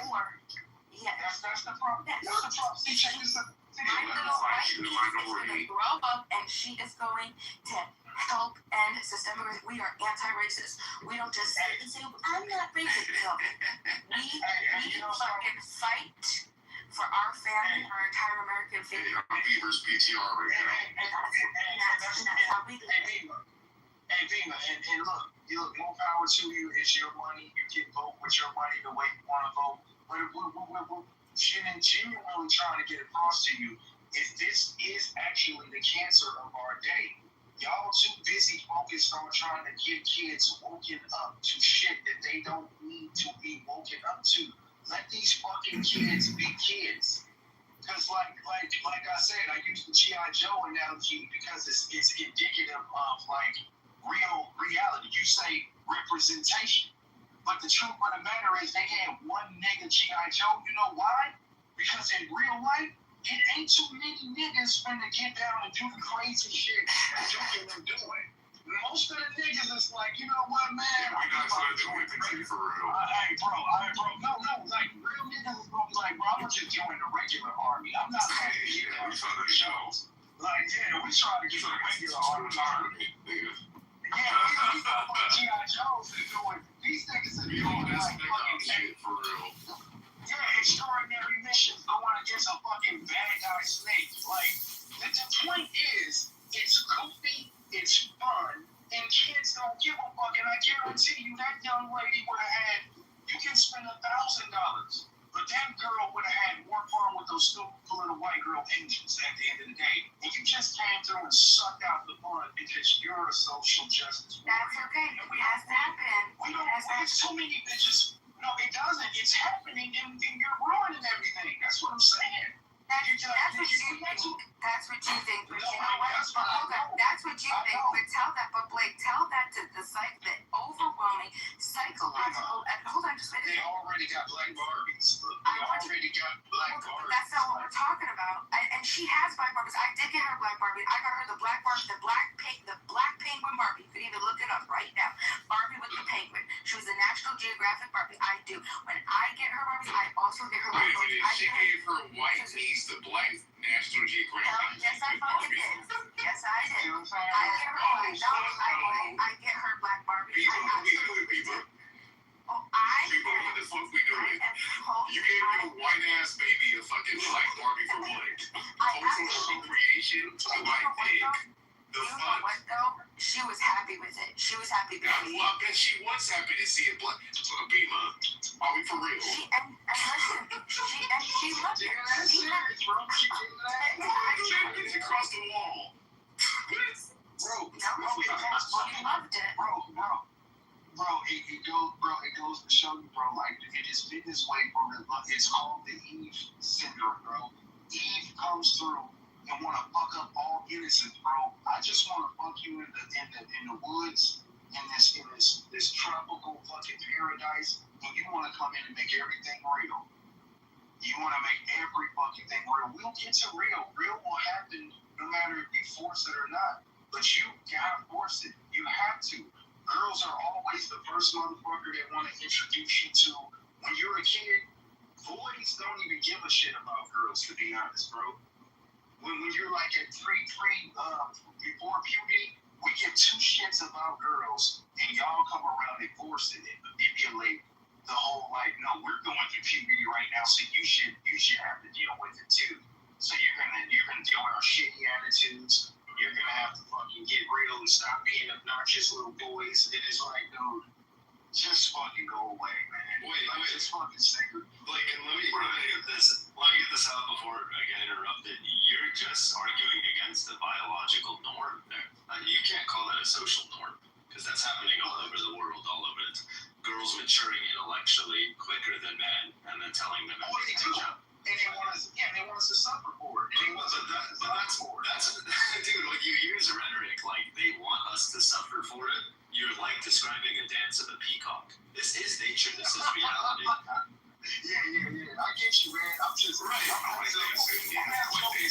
But I mean, it's a funny. I'm saying it's a funny dance that we go through in life, and all I'm saying is, as a parent, it is best that you try to allow your children to mature, to be mature, but you don't want to force them into being looking at life through the lens of an adult, because the moment they do, bro, that's the moment the clock starts moving. I deeply agree. I live in Brooklyn. I would never raise a family in Brooklyn or New York City, because I see the kids here at 11, 12, and 13, and they've seen so much more and experienced so.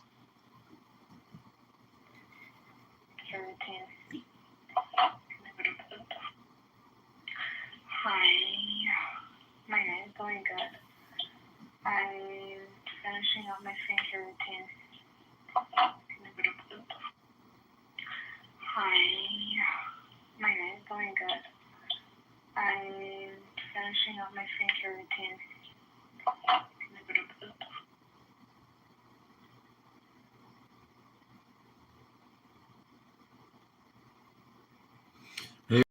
Sweet dreams. I couldn't tell what you said. You were finishing up your nails? Well, helping.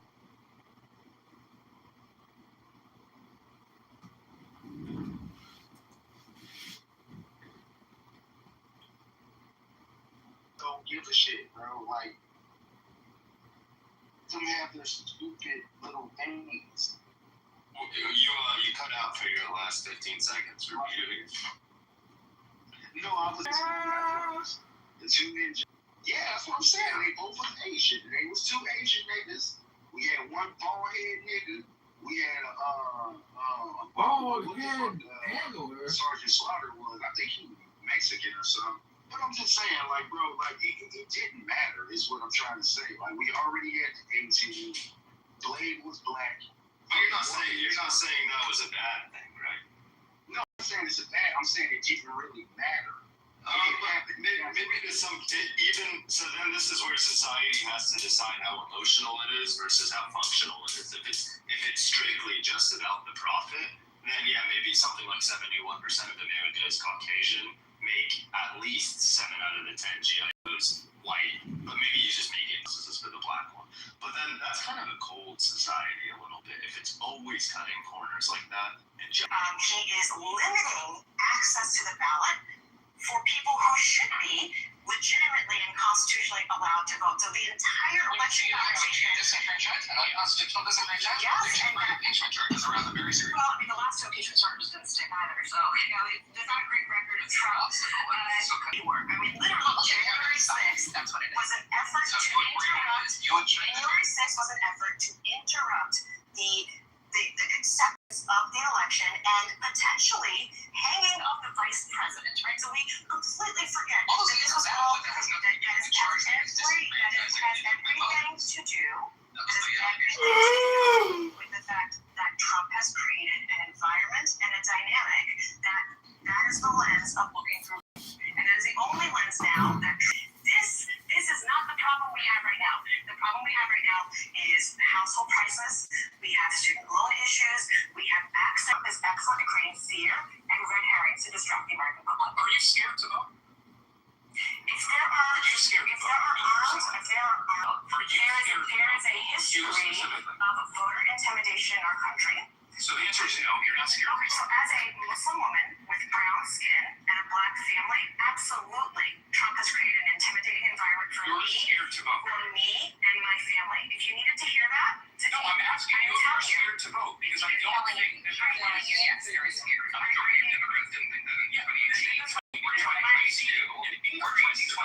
participation, despite the fact that we're being told that all of these things are happening in Somalia. Your experience. Results. People voting in numbers is a sign of their resilience. The Black community's ability to continually turn out to vote ever since they were granted the right to vote, despite poll taxes, intimidation, and violence, is about resilience. That's not an example that the Trump operation was. They don't vote. People don't vote because they're satisfied. To the point. Because they're intimidated. I mean, we can't know what every individual motive is, and to make a generalization is just wild speculation. People vote because they participate and believe that participating in an election is valuable, right? So intimidating that is a problem. Now, you guys feel, as you white guys, feel very comfortable with other white guys standing with assault weapons at a polling station. That's great. Like, you're comfortable. Voter intimidation. Voter intimidation has a long history in the Republican Party. Constitutional practices. Absolutely. Very serious. Absolutely. All the way to the Yes, there are several. They're going to be effective. My dear, if you are denying the history of voter intimidation in the United States right now, that is a complete alternate reality. Norm, that's your cousin. The dude that keep interrupting, he's Jewish. Any comments, y'all?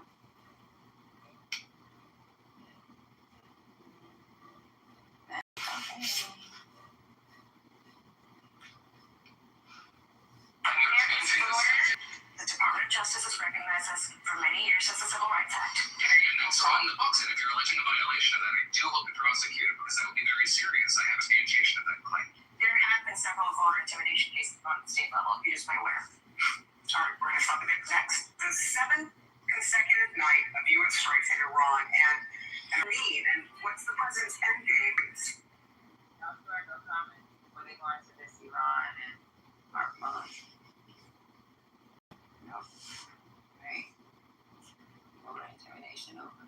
When it comes to ICE operations, and in Houston, there's a new wave of airstrikes against Iran, marking 7 straight days of strikes. U.S. Central Command releasing these videos of those strikes. It comes after Tehran fired what appeared to be its largest round of attacks since peace talks collapsed, targeting U.S. allies including Qatar, Kuwait, and Jordan.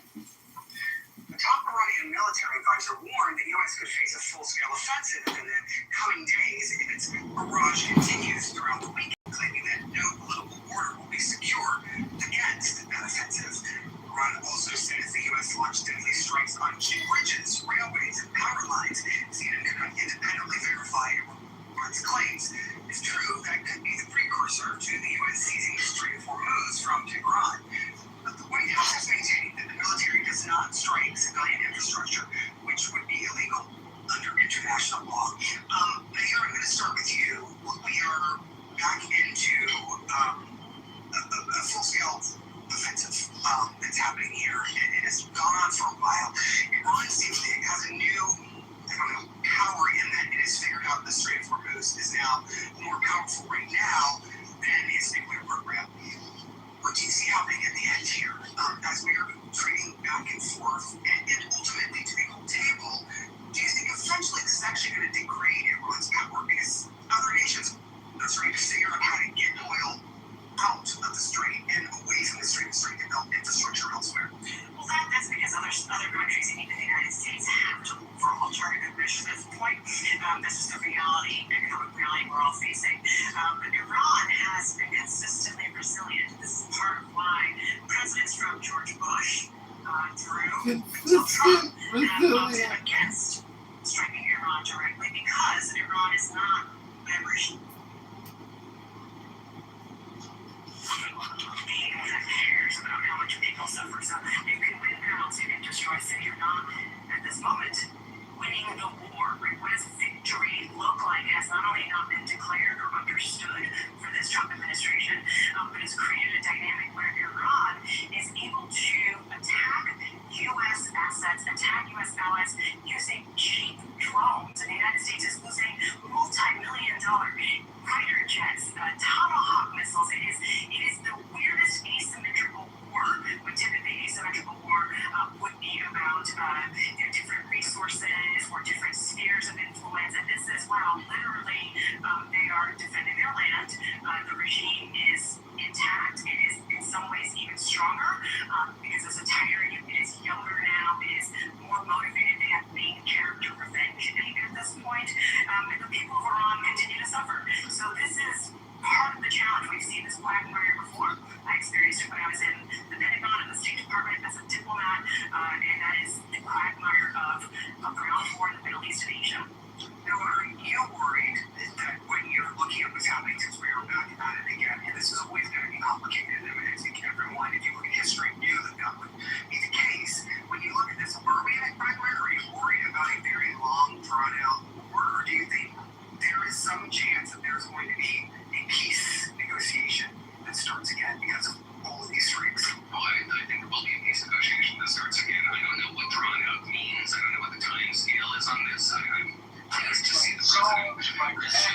See how this all plays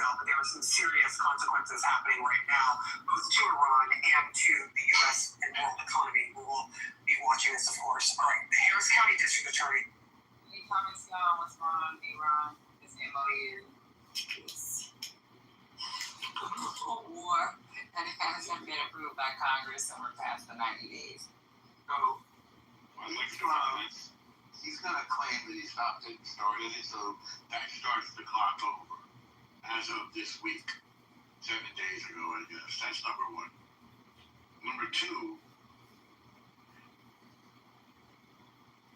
the MOU is not a binding agreement. He knows that because he uses them in real estate. So he got one over on the IRGC, the the Islamic Revolutionary Genocide Corps. He pulled a fast one on them because he was being as dishonest as they were. Number three, they underestimated his ego. They pissed him off, and now he's going to crush him. And that's what he's doing. He's inflicting massive damage on them with relatively few returning casualties. Every life is extremely precious, but this is relatively few. The under 20, or up to 20, the precious lives that we've lost. So I don't think he's doing badly. He's been planning to do this since the 80s. He's been talking about it. The U.S. has been talking about doing it since the 80s. And as I've said before, he's the guy that had the guts to do it. And he seems like he's determined to make this effective. By the way, Israel just revealed today a special anti-drone system. Because, as somebody said much earlier, the nature of warfare has been changing. And one big way they've been changing is with drones. And Israel revealed a new system called hypnosis to screw up the navigation systems of the drones. I don't know if this system addresses the fiber optic cable driven drones, which are a special category which have a less high profile navigation system and has left northern Israel towns and Ukrainian towns like crisscross with what look like spider webs of fiber optic cables. And they seem to be run, there's a word for them, I'm forgetting it now, they're single operator drones, where the operator has a video feed as well.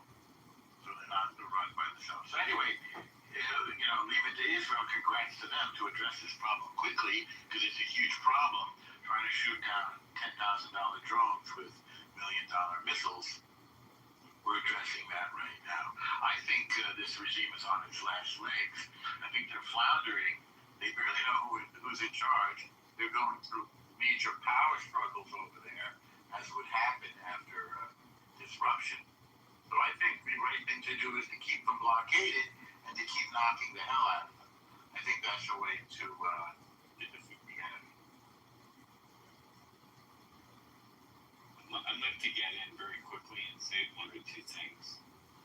When I listen to those commentators in the sound clip that you just played, I'm reminded that some people hate Trump so much that completely affects their analysis.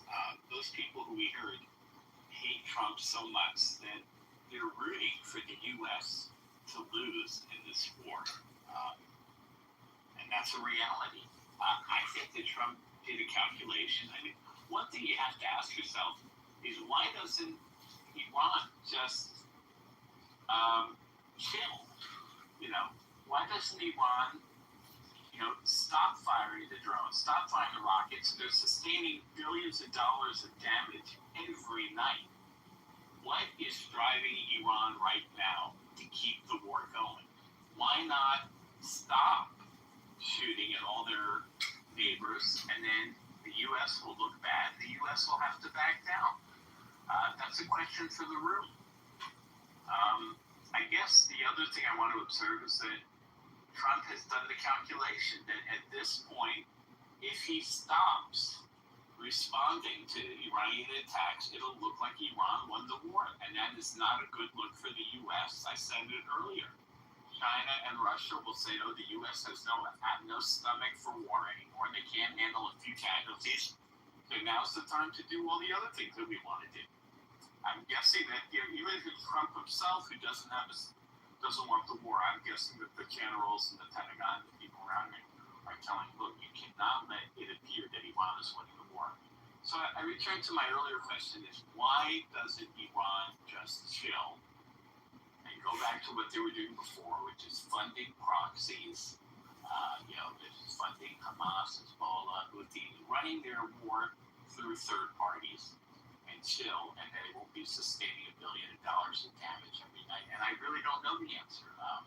And the only thing I can guess is that either A, they think they're going to win, or B, they're true believers and they want to be martyrs and they're willing to sacrifice all these people and infrastructure for their mission. And I'm curious to hear other people's view of why Iran doesn't step down and chill.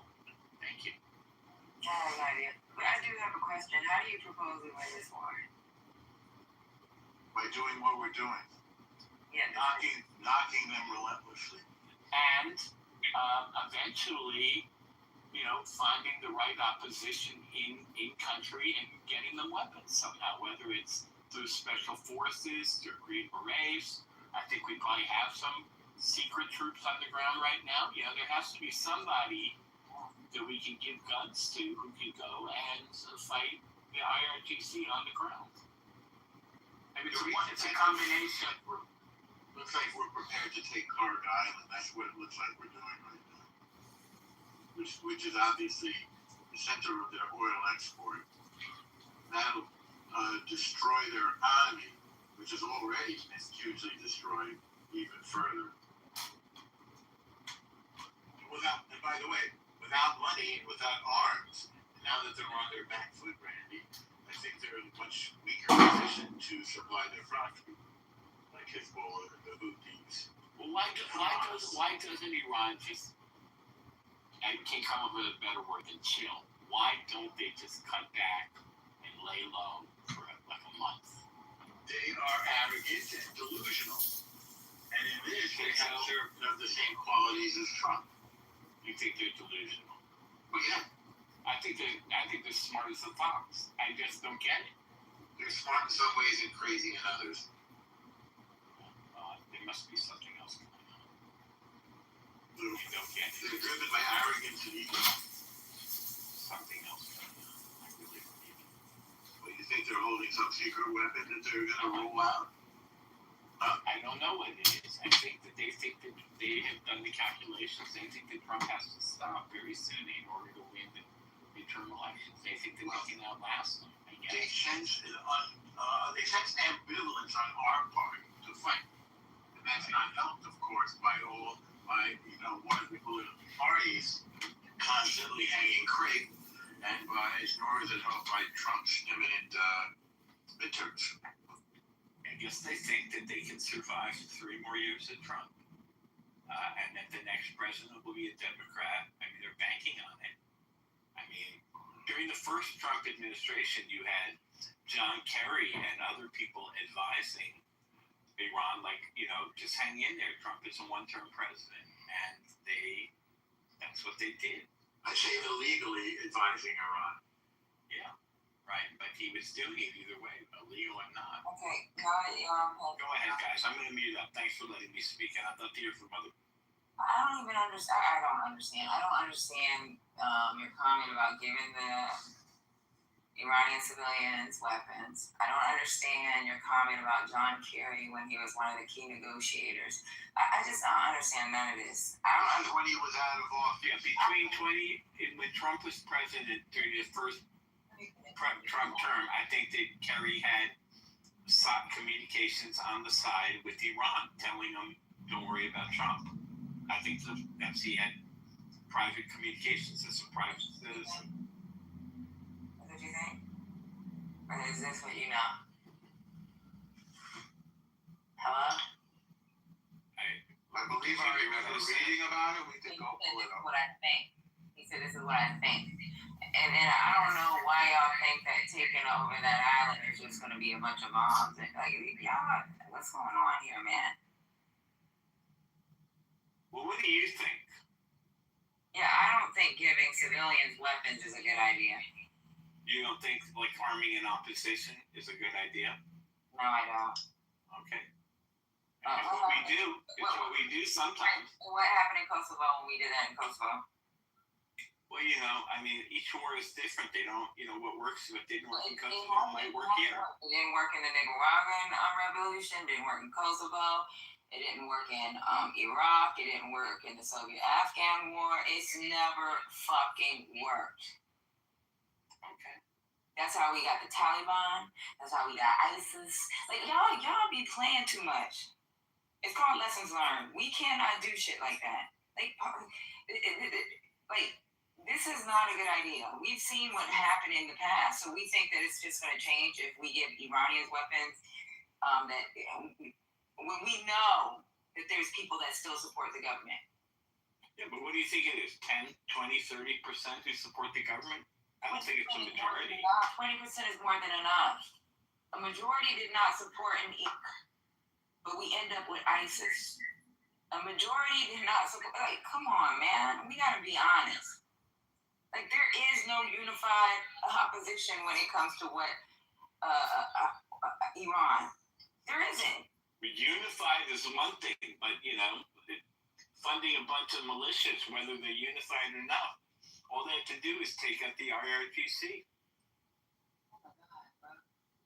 All right. Listen, I'm just thinking out loud here. Don't, No, it's nothing wrong with that. It's nice to hear, but it's not a good idea. Okay.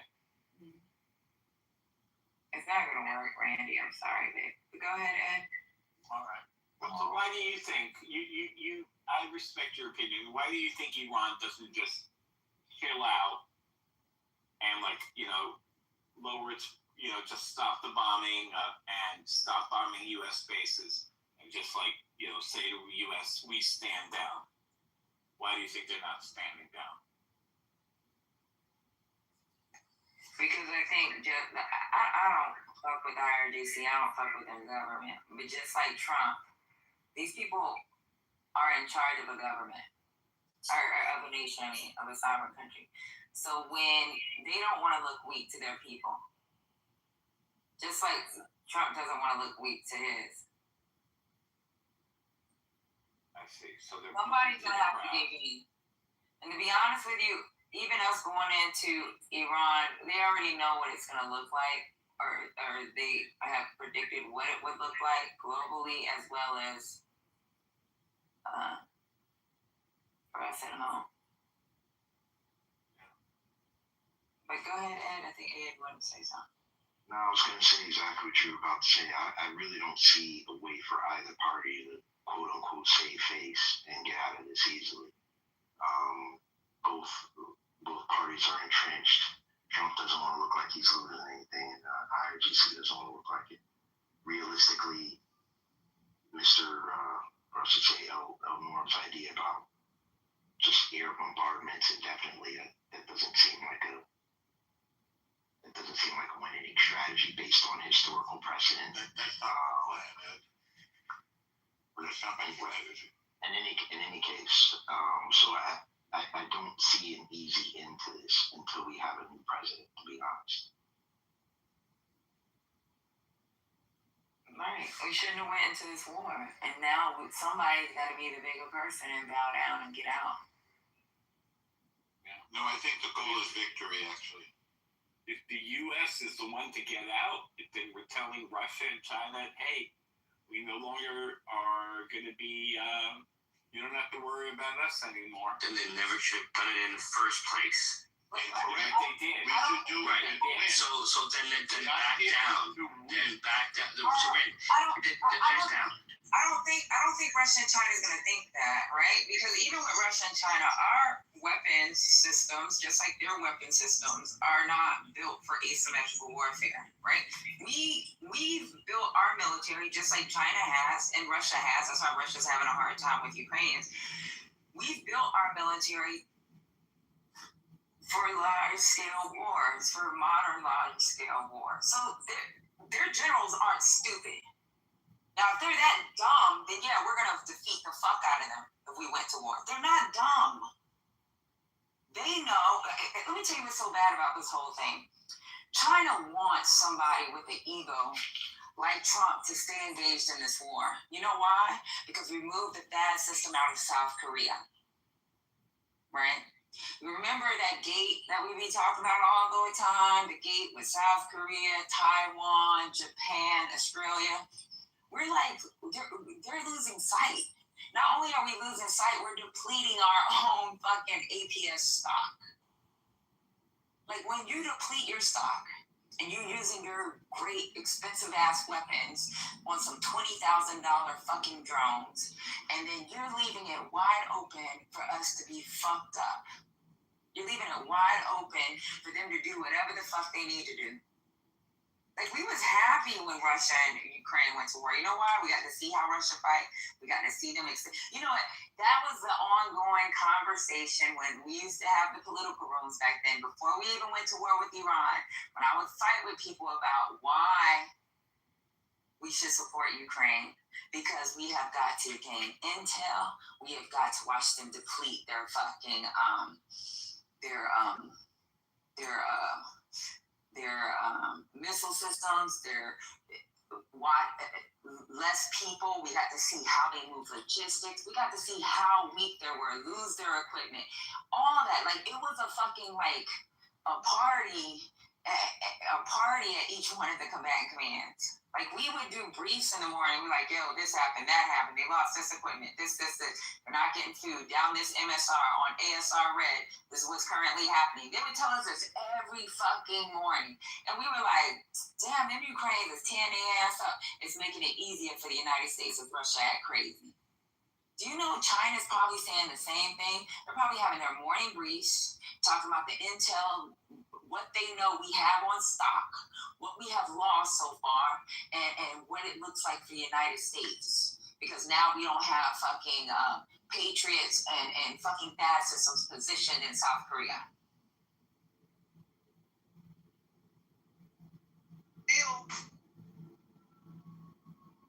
We will replace them before China attacks, if they attack. The whole plan is to refurbish everything. It's already in process. That's what these weapons are for. They're there to use.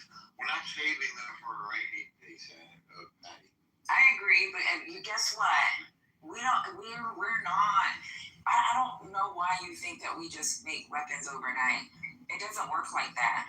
So even like when we do stupid exercises. But I don't think that. I don't think that. I don't want anybody to ever think that. Because I'm going to tell you, when we do little stupid exercises on faith.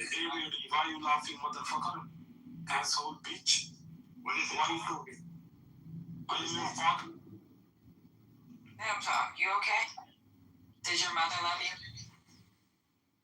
You talk to your mother that way? Yeah, do you talk to your mom like? Huh? You okay?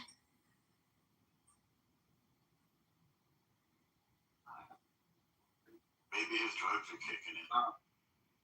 But it's not. So even when we do little exercises, right? I'm just going to give you an example, Norm. We do warfighter. And let's say we do a warfighter with a possible war with China, Taiwan, and what it looks like. So during the phases, they say it'll last X amount of time. Do you know we expend so much fucking ammo and fucking missile systems that even getting replenishments, sometimes we're low on replenishment. And this is based off of intel that we get when we do our warfighter. Say Google a warfighter, and they'll tell you when we do them and like maybe the last results of our warfighters.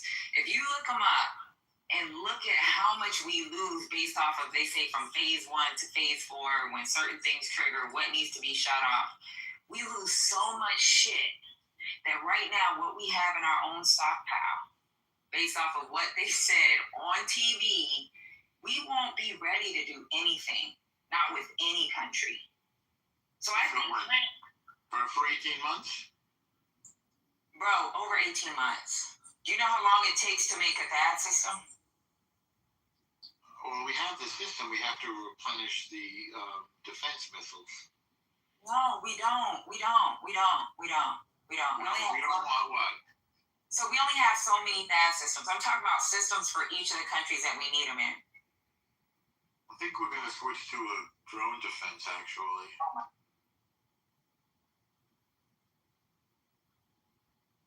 Yeah, we're in a new world. No. Do you know what a THAAD is? Yeah. So why would you say something about a drone defense? We still need our. Because we've been using, I believe THAAD stands for terrestrial, something defense system. So we use those to shoot. Y'all need the Iron Dome? Of course we need the Iron. Do you need David Sling? Of course we need David Sling and David Barrow. Okay, so if y'all need that, what do you think the THAAD is for us? Well, we use the THAAD in Israel as well. Right, but what do you think the THAAD is for us? I believe it's the THAAD is for long range. Large ballistic missiles, I agree. Right. Okay, so the THAAD and our Patriot is for long. When you're talking about something like David Sling or fucking an Iron Dome, that's for a smaller area. We're talking about China, Taiwan, and working from the Philippines or a whole other country. You don't even, so that's why I'm like, yo, y'all think this is like easy and it sounds all good and gravy and cookies and ice cream. It's not. And this war would. Nobody thinks that. I just think we can do it. I just think we have the capability. And to be honest with you, I think that's a problem with our taxpayers, where money went. I think it's a problem with these fucking tax cuts. If he wanted to go to war, he should have waited. He should have at least waited after the midterms. And then on top of that, he should have said, I'm going to make a whole bunch of cheap-ass missiles, some cheap-ass drones, and that's what we're going to use to fight these people. Instead of fucking tax cuts, take some of that fucking money and go buy some smaller fucking cheaper systems and use those goddamn systems instead of the systems that we need to protect us from bigger fucking countries.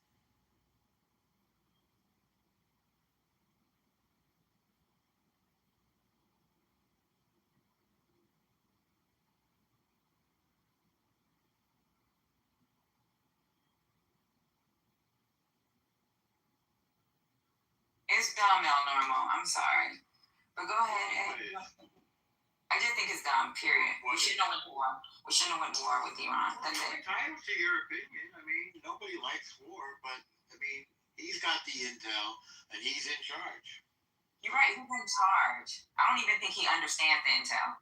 He barely knows what's in some of those bills. You've seen him on TV when people ask him about certain things, and he says, oh, that's in the bill? He said that before. So if he don't know what's in fucking bills, and we know from his previous administration that he does not take his fucking intel briefs, his executive briefs, he has someone else take it, and we know he may not know exactly what's going on. He did very well in expunging ISIS from the Levant. If you remember, there was a caliphate that sprouted up under Obama, and Trump took it down like in 6 months without us really paying attention. He was very, very good at that, actually. Trump did that? Yeah. Okay. It was the caliphate, which was unthinkable previously. It's like, they're going to have a caliphate back? So I think what he does is I think he lets the generals do what they're best at. He actually doesn't. No, he doesn't. That's why you got a lot of the combatant commanders. That's what they say that he does. Is that why they're retiring and resigning? Well, explain that to me, bro. You mentioned this a bunch of times. It's not about making room. Explain to me why the SMEs in the military fucking leaving. You need to ask them. I don't have insight into their mind, and I don't make up stories. Well, obviously, it's been coming out in the news. It's been coming out in the news that he's been fighting with his generals. It's very clear to me. And you have to bring every fucking 4-star, every general from 1 to 4, brigadiers. I've listened to a dozen generals who are very enthusiastic about this. Right, and you're about, what, 8 years? No. And who, you know, they don't always agree with him, but they have an idea how to do it and what must be done. It's like we've been planning this for a long time. We know how to do this. No, and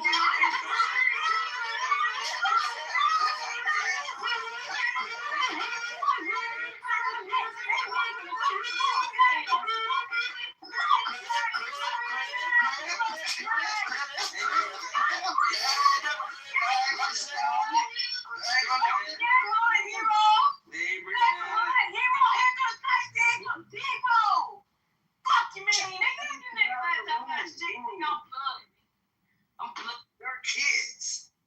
You're a kid. curious so we can talk. I think we were just hacked by the IRGC. That's what I think that was. Why? They don't like our conversation. With the Infant Revolutionary Genocide Court. Yeah. I don't like that. What does the IRGC know about Crips and Bloods, Randy? About what? Gang, motherfucker. Gang. They're tuned into American criminal culture. Yeah, okay. So you The IRGC are in. knows They definitely have narco-terrorists in South America. Listen to the question, Randy. What does the IRGC know about Crips and Bloods?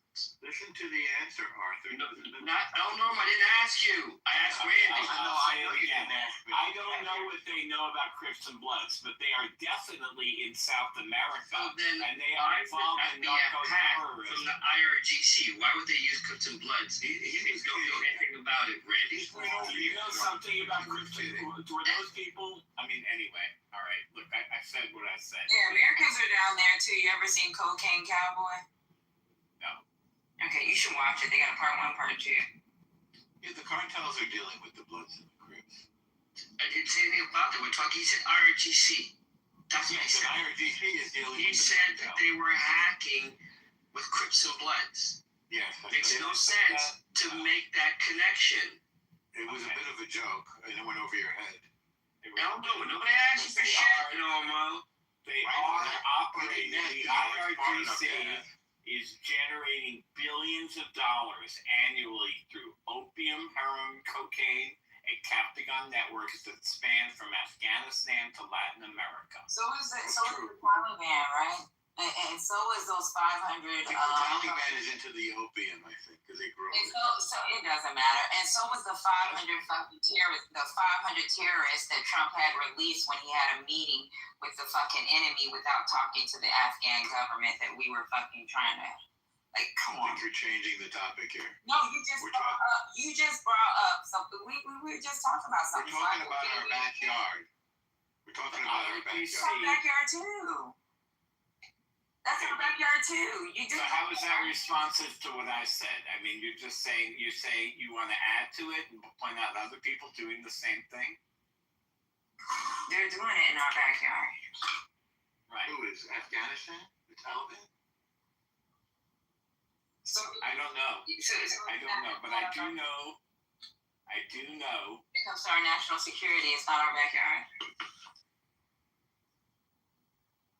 Do you know about Project Cassandra?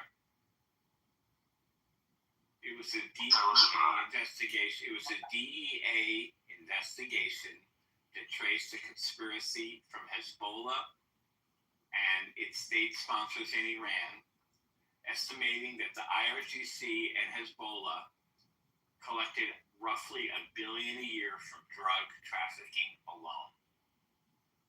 And this was not rogue activity by individual officers. It was systematic by generals, state-controlled ports, military-grade logistics, institutional complicity at the highest level. I just thought I'd put that out there. I don't have any more to share, but I'm just telling you that Iran is they're not just our enemy in the Middle East. People say, why are we fucking with Iran? What? They're not doing anything to the U.S. Their problem is with Israel. Well, they're making $1 billion a year from drug trafficking into the U.S. And if nothing else, that's $1 billion a year that American drug traffickers should be making, not Iran. No one's disputing that they're a bad actor. What we're disputing is strategy. Okay. We're also talking about the cause of the war, though. They were in Venezuela, which was another reason why we attacked Venezuela. And I mentioned this before we started the Iran war. I said Hezbollah is in Venezuela, and you guys poo-pooed it, but it's true. Anyway, he's dealing with things that other presidents have been avoiding, and which they've been looking the other way from. And this is one of them. Yeah, because he's not gonna. Life doesn't matter. Not art. Yeah, Norman. This is the least amount of casualties in any war ever. There's never been fewer casualties that I can think of. At least if we've done what we needed to do, and it was about getting rid of the uranium or whatever, and he said we've already got rid of it. So I don't even think we should have went to the country. Once he said that we got rid of the uranium, he should have moved the fuck around. Just move the fuck around. Never gonna tell we didn't get rid of it. We didn't get rid of the uranium. Casualties. They will never tell you exact casualties. But there's leak. There's leak. You know that. I don't think we can. And that's why Hezbollah, that hasn't been proven that they went into Venezuela. That hasn't been proven. You have proof that Hezbollah is in Venezuela?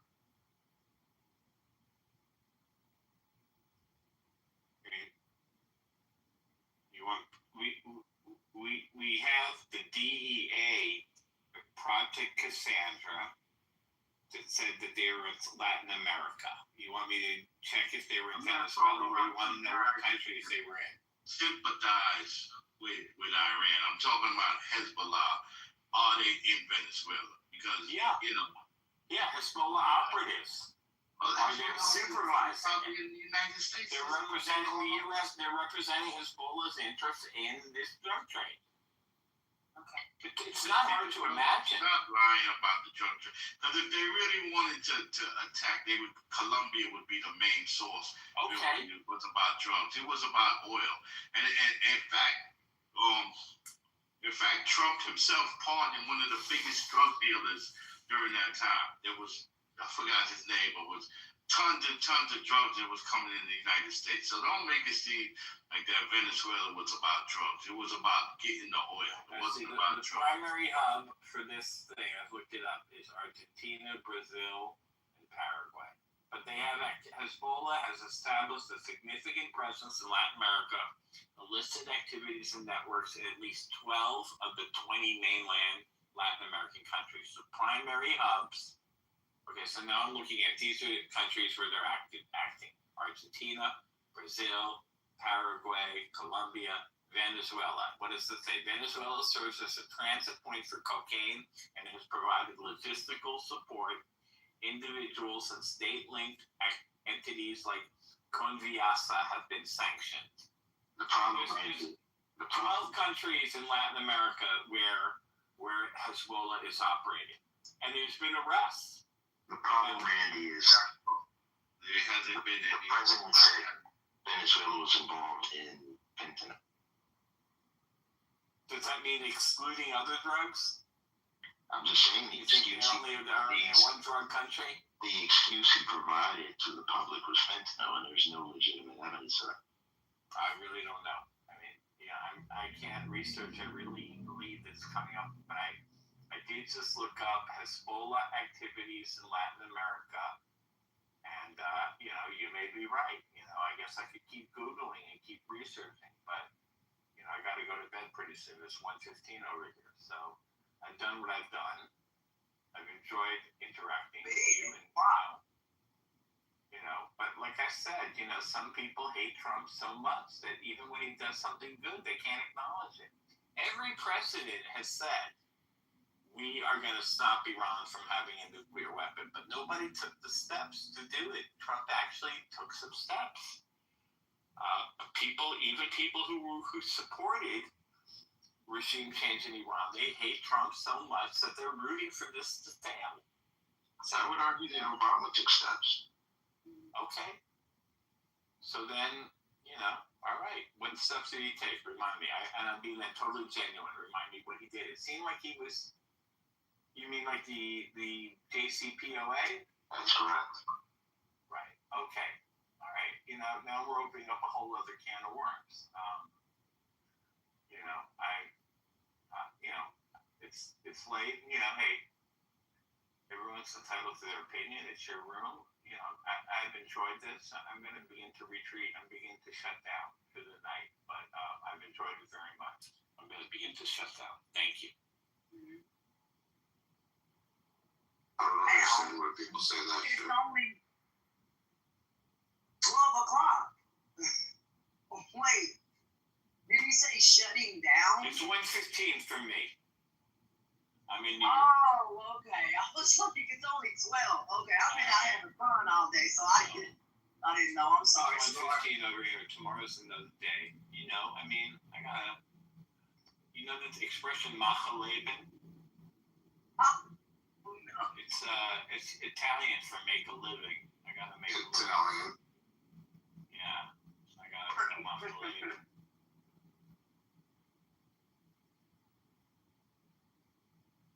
Had fun today making a living. It was fun today in this truck. We had a good time. So anybody making a living and got to do stuff, long as you enjoy what you're doing, you get up tomorrow with hope and have fun. Everybody at your jobs, shoot, we get to have fun. So I hope y'all all have fun at your jobs because we are tomorrow. Let's go make money. That's right, man. You know, I have an active social life, and I got to pay for all these meals, all these beautiful women. I got to go make money. I mean, you know, pay for all my dates. Oh, what? Oh, wait.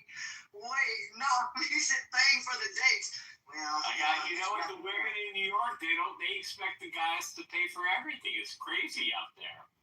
You know? I mean, everywhere I go, the women expect me to pay. Only the pimps do it. Say again? No, I don't think so. Don't say that. That's what I got. I gotta make a living. If I want to have a dating life, I gotta work. Somebody that tells you have to pay for every stinking thing, I would run to the hills. I'm a woman. I would, when I go and I saw my man, I wanted him, right? I don't make him pay for stuff. Hey, you're the dude. No, I make you. What, you split the bill when you go out and you don't expect him to pay for everything? No, because that's You're a good woman. You're a good woman. No, I don't. You have your own money. My grandmother told me and grandpa, a man is not your father. A man is not your dad. They're not, if you want money, come to us. I have a whole family. Yeah. A lot of these women are older. Their parents are dead. Texas women is more, a lot of, I'm not going to say every one of them, but they more, you know, they share the bills and they believe in a lot of them. I'm not going to make nobody pay for shit. I got to move to Texas. Differently. You know what I'm talking about in New York, right? I mean, I'm in New York. I already know. So you know they expect the guy to pay. Yeah, of course. You clearly going on a date with the wrong woman, Randy. That's your problem. You're not picking the right woman, Randy. No, you say no to women. I get it. Go ahead, Randy. If you're dating women, that's not. It is what it is. I'm gonna go machaleben. New York is an expensive town, and they want, you know, they try to live the life. Let him go sleep. Go to sleep, Randy. Thank you for coming to the room. Peace. Bye-bye. Bye. I wouldn't be with nobody. What that makes, he said that a person, the woman is expecting him to pay for every stinking thing. I've never grew up like that, and maybe I'm different. I just was told if you want a Birkin bag, you need to go buy yourself. Stop asking dudes to buy stupid stuff. So I don't. So they can never hang it over my head saying, do you remember? No, because I have my own bank account. Do you remember when I put a roof over your head? No, because I've always had my own place. No.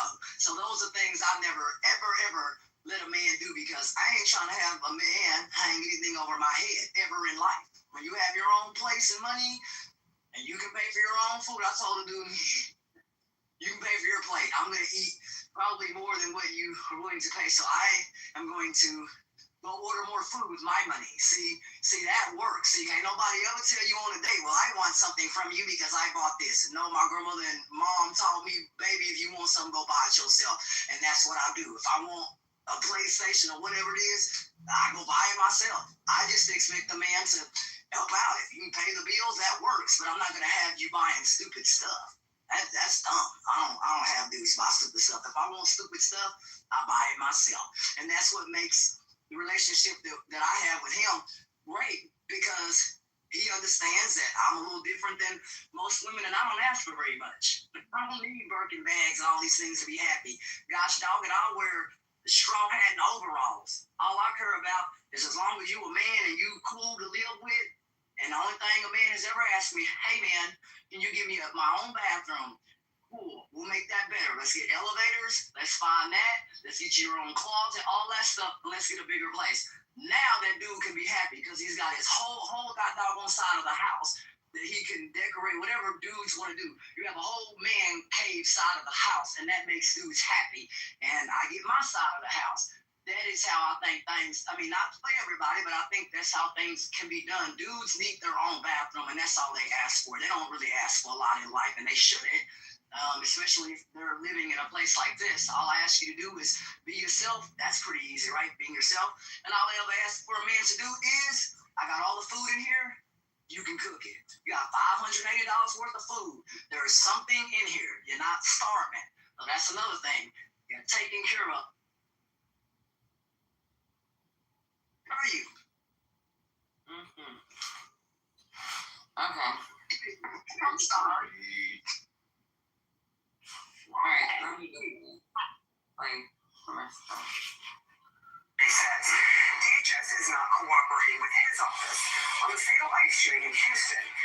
How that's fueling calls for more transparency in ICE operations. That is next. One of the fatal encounters at the hands of ICE officers this week and pause to traffic stops that lasted about 24 hours. The Homeland Security Secretary says ICE is just getting started. Let me clarify, when I say turn down the temperature, when I turn down the temperature with you guys, we're turning up the heat on the streets. We're out there working harder than we ever have because we've empowered our law enforcement to do their job. What I'm trying to do is remove us from the headlines every single day. But everybody will be held accountable. I don't pick and choose which laws I'm going to enforce. I enforce our nation's laws. That means I'll enforce it with our own agency, and I'll enforce it with the criminals on the streets. One of those incidents happened in Houston, and the Harris County District Attorney's Office is conducting its own investigation into the shooting of Lorenzo Salgado Araujo. He spoke to CNN's Aaron Burnett tonight, and he says the DHS is not collaborating with his investigators. They're effectively a black box. We're not getting any communication back and forth from them. We're 11 days out from this tragedy, and we still don't even have the name of the person that shot Mr. Salgado. We don't have a single name of any of the agents that were involved in this pursuit, in this mistaken takedown of the vehicle. These are critical pieces that every day that goes by that someone hasn't talked to the person that discharged the shot and the other agents, we're losing evidence. We have seen the same thing happen in other cases where cities are asking for something. Minneapolis in particular, they are not getting cooperation with DHS. You know, DHS and the Trump administration has complained about sanctuary cities not cooperating with them. You have this situation here. What do you make of this particular situation in Houston? Well, whenever you have an incident like this that happens, you should always have state and local law enforcement coordinating with federal law enforcement. And whether it is who takes the lead on an investigation, you don't want to step on each other's toes, there is some sort of agreement about who goes first, who goes second, etc. The problem with this is that in instances like we saw in Minneapolis and now what we're seeing in Harris County is that the locals are having to take the lead on the investigation because the federal government will not investigate the ICE officers in both of these instances and in Maine who conducted shootings of, in Minneapolis, Americans, and in these two other places, people who were not supposed to be targeted in the first place. And there's reporting that they have admitted that those people were not their targets. And so it makes it's very difficult for state and local law enforcement. They don't have any other resources, and they have to conduct the investigations on themselves, not even having the name of the ICE officer. They were trying to also deport, and especially in the case in Houston, they were trying to deport the witnesses and people who were around that would be critical evidence to figuring out exactly what happened, since they weren't necessarily wearing body cameras. And that is law enforcement malpractice. Regardless of what happens, you don't try to deport or ask people to self-deport when they have critical evidence about a crime or about a shooting that has happened in the United States. And so, to me, this sounds like the federal law enforcement is playing politics with shootings and with tragedies across our country, and especially putting out information before they know anything and anything like that. Ideally, what would happen is Congress would conduct oversight on the FBI and ICE and to bring the ICE officers to the Hill, whether it is in a closed-door matter or whether it is public testimony. But you also have Republicans who don't have the spine and won't do that. And so I think one thing that will happen is these states will move forward with their investigations. Hopefully, they can get more information to conduct prosecutions. But at the same time, Democrats, when they take hold of Congress, will need to conduct some of this oversight. Getting rid of ICE. So it's hard, I think. That is not the universal. That is not the The universal. loudest voices within the party are saying they want to abolish I ICE. would say that is not the universal. There are some very loud voices in the party saying that, but it is not the majority of the party saying that they want to completely get rid of ICE. I do want to ask you about the trust in ICE, the trust in from the public when they see some of these disparate stories that they're hearing from some of these cases and hearing from local authorities who are like, we always do an investigation, whether it is our police officers or anyone that is in our jurisdiction, we do an investigation if someone is shot and killed. It is the absolute norm for police to do that in any aspect, all the way up to the federal government, all the way down to your local sheriff's department. Are you worried about trust being undermined here? No, I think this is a result of the federal government not believing that local officials are going to be able to look at this honestly. You've had lots of folks who have said that we should just be throwing ICE agents in jail simply for being ICE agents. Police have not said that, though. Local DAs. Local politicians who end up appointing the police chiefs in local agencies have said that. So that's a problem. Why would the federal government take that out? But instead of calling that out, what we're hearing again, the loudest voices from the Democratic Party. Your point, I think, is valid. Is the majority of the Democrats holding this position? No, but they're awfully silent when it comes to the people in their party and the base who are demanding that we throw all these people in jail and call them murderers before you know any information, while being completely silent on the fact that in these two cases, the people who were shot were allegedly fleeing, and in the case in Texas, fleeing 2 times. And there is very clear federal policy that was put in place when I was at the Justice Department that you do not use force whenever someone is fleeing unless someone's life in danger. But this is why you need an investigation. And this is the problem. Maybe you don't, maybe there are people who don't trust local officials to do the investigation. Ideally, the FBI and the Justice Department would open an investigation right away, the way they always do when there is a police-involved shooting, and especially when there is a federal police-involved shooting. And they should be taking the lead, but they won't. And that is why local law enforcement are put in the position where they're having to conduct an investigation because the federal government won't do their job. Why? All of that is extreme. Last note here. No. Yeah, just all of that is extremely valid, and it's not something you can just simply dismiss. But when it comes to the question of trust, the Trump administration has a lot of leeway from the public based on the Biden administration's record that the public still remembers and resents and is reminded of consistently with these DSA types. We had a poll of CBS May, well after the confrontations in Minneapolis. Who do you trust more today on immigration? Democrats 34%, Trump and Republicans 38%. All right, next, the president is ripping in neighbors to the north for the smoke from the wildfires that millions of Americans. Any comments, y'all, on what happened in Houston and what they're talking about with DHS not cooperating with the DA or with Houston's DA on with this guy that was killed?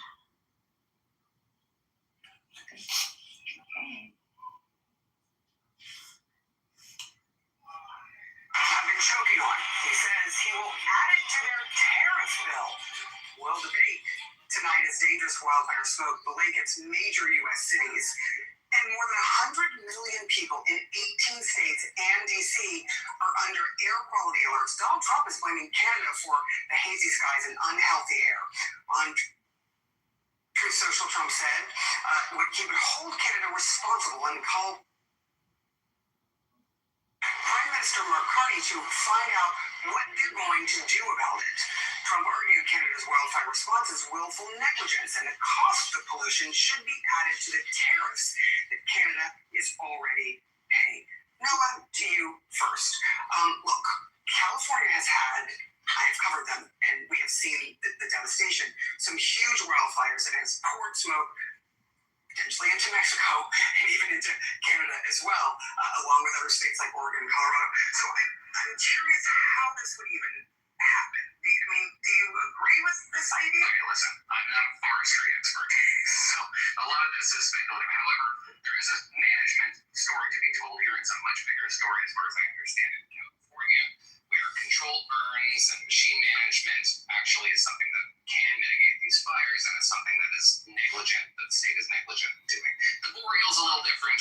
It's vast. It is wilderness. It is difficult to manage like that. And a lot of these fires are running out of control, which is not to say that there is no federal response, Canadian federal response, as well as a provincial federal response in the form of getting more water bombers, for example, which Ontario just did a couple of months ago, suggesting that they weren't 100%, or even last month, 100% prepared for this. Nevertheless, it's tough to blame the entire Canadian civic compact for the boreal lighting up on fire every 10 years or so, because that's kind of what it's supposed to do. It's the correct diagnosis, but it's the wrong prescription, right? The president is right to call out Canadian officials. They have not taken this seriously enough. We are suffering as a direct result of it. And I think there are a lot of Americans who are really upset about it, and we should be calling out the folks who are responsible with at least the goal of shining a spotlight on what the actual issue is. And it does appear to be about a lack of forest management, but also they don't have across Canada one central agency like we have FEMA to go ahead and at least help in cases like this. So we're not going to collect anything off of it. It's kind of a stunt from the president, but I appreciate why he's doing it. Look, there's frustration, but I want to talk a little bit about California, just having lived there and covered these fires, because some of these fires started in federal lands. That is not the state's issue, that is the feds' issue, and they didn't, if you follow that argument, you could say, well, why didn't they take care of it? This is something that's happened over and over and over again. They're getting worse. And when you look at what the Trump administration has done, they have gutted agencies studying things like wildfire risks, groups that analyze health effects of wildfire smoke, and the U.S. Forest Service has lost quite a bit of money, which oversees millions of acres of forest, which sometimes catch fire. So I guess, how do you explain that when you're attacking Canada, but we've got our own problems here, and the Trump administration has not helped deal with that problem? Washington State gutted millions of dollars for forest management just last year, and they focused instead on talking about climate change, which I think was real. Yes, but that's not the reason why we're having these kinds of issues when they're man-made fires that aren't actually cleared out. So I think both sides have done some cuts, and I think sometimes some of the cuts is just because we don't need to continuously study the exact same thing over, where we actually know some of the answers, and we can reallocate some of those funding. In California, forestry management, it would be an impossible stretch to blame California's very regular fires on the federal government. You talk to any Californian and they will tell you that. We've been having debates over this at the county level in Los Angeles, for example, or elsewhere outside the state for the better part of 2 decades. And there is a mismanagement part of that equation. It's been acknowledged even by Gavin Newsom that we need to do a better job, be more proactively doing prescribed burns and machine management. To suggest that the whole problem is on the federal government. I wasn't suggesting it was on the federal government. The federal government has had some issues there as well, and you do not hear him blaming his own government for it. You only hear him blaming the states, and in this case, Canada. And they've never heard Donald Trump blame his federal government for anything. No, one of the challenges we're seeing though, right, this is why I asked about climate change and the acceptance, right, and how quickly it's like, well, people accept the science, but they'll pivot to all these other challenges that have not adapted for the realities of extreme weather and climate change, right? This is not just an American problem or a Canadian problem, as we know, because the wildfires that are up there are now giving us smog down here in the United States is, by all facts and data and its own admission over multiple administrations, Democratic, Republican, the world's largest greenhouse gas emitter, competing with China for that. And so there is a sense of what we are now part of as a global community that Donald Trump has actively rejected when it comes to the management of natural resources and the challenges of extreme weather. We are going to have to deal with that. Ultimately, we're all going to have to deal with this and maybe solutions. Our believing in climate change is engineering our way out of the problem, and it's not just limiting greenhouse gas emissions. It is building infrastructure that can withstand a change in climate and the nature of that, which means prescribed burns, which means machine management. Russia is a part of that. Right. Presidents and tantrums is not going to solve this. That's what's happening here. Solution decisions can be made, but both Democrats and Republicans have to do it together. All right, next we will read some of your feedback, plus we'll find out what Chef Ginevra has been cooking for us. Ginevra? Feedback sucks. Any comments, y'all, on the climate change? That was kind of a weird segment because they were kind of all over the place. But Trump is blaming Canada for the fires, and I think I read a headline saying he wanted to increase the tariffs on Canada as a result. Again, I'm not sure they mentioned that. Oh, they did. It was great in the beginning. But the thing that's crazy about this is some of that shit is us too. Oh yeah, absolutely. Some of that shit was our land. So, are we gonna pay for? I don't know. It's just fucking wild. And then she brought up the California fires. So, are we gonna do the same for Mexico and Canada? Yeah. It's okay. Any other comments, y'all? All right, y'all, it's free. Y'all got any topics y'all want to talk about? Give me a second. Segment was pretty interesting. I do think that a lot of Republicans do not believe in climate change at all. I was listening to a show, and the person flat out said that it was a joke and that it was made up. No, that's not true. Yes, Texas is hot, but even here, people have talked about extreme heat, and across parts of this country, people have died. New York, places like that. Some places may not, have, air conditioning in every place, and people, may have to prepare, and they have, and try, and all of that stuff. We can't sit here anymore and just say, well, these things in extreme weather is not happening when you do see that. And you do see it across the planet, not only here, but things have gotten worse. And the Republicans right now, they really don't care. They honestly do not care until it starts affecting their lives, their businesses. I think I saw something where 32,000 pigs burned to death in Canada. Something like that. I don't know if you guys saw that, but, livestock and other, it's really, really bad. And that's something that, you can't get back. And some people have even lost their lives. So Donald Trump doesn't care. He doesn't care about life or any of that. Doesn't seem like it. He only cares about his life, not anybody else's. And if you're a Republican, what the hell? Why do you have people on the airways saying that these problems or this stuff doesn't exist? Republicans, y'all in office, y'all better start doing some fixing before you find yourselves up out of office. Okay, come November, keep telling people that things don't exist. Keep telling people that your bank account is okay. No, people are tired of hearing this. This is another thing that Republicans will be voted out for, because they're the ones saying they hate climate change, and they're the ones making rules to drill, baby, drill, and all this other stuff, and not looking for alternative energy on purpose, not because for other reasons. They just don't want to, and we don't want people in office who don't want to, who essentially do not want to do the right things for everybody. That sucks. So I do want to share something at the top. DTN is having a live on TikTok, and they're talking about wells. Y'all want to go over there? Now he has like 300 people in the room. It's some weird shit. Like somebody's talking about things. I don't know. Does it sound like he's on a spaceship, or is it just me? It sounds like he's far away from his mic. Oh, you're trying. Yeah, I'm over here trying to put it together and still can't get it. Yeah, he's doing this on purpose.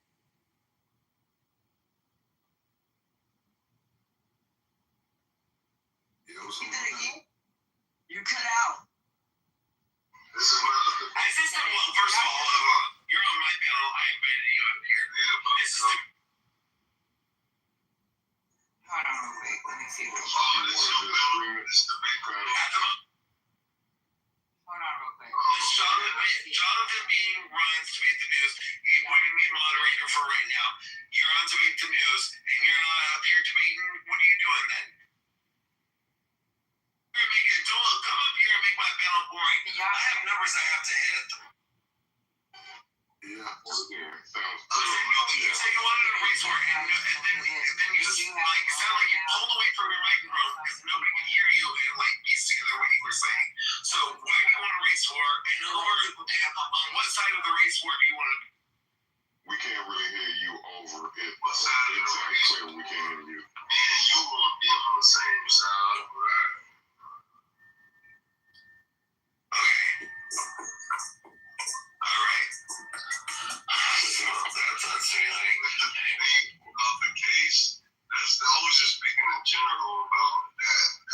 So, I was speaking out loud, thinking out loud when I said that.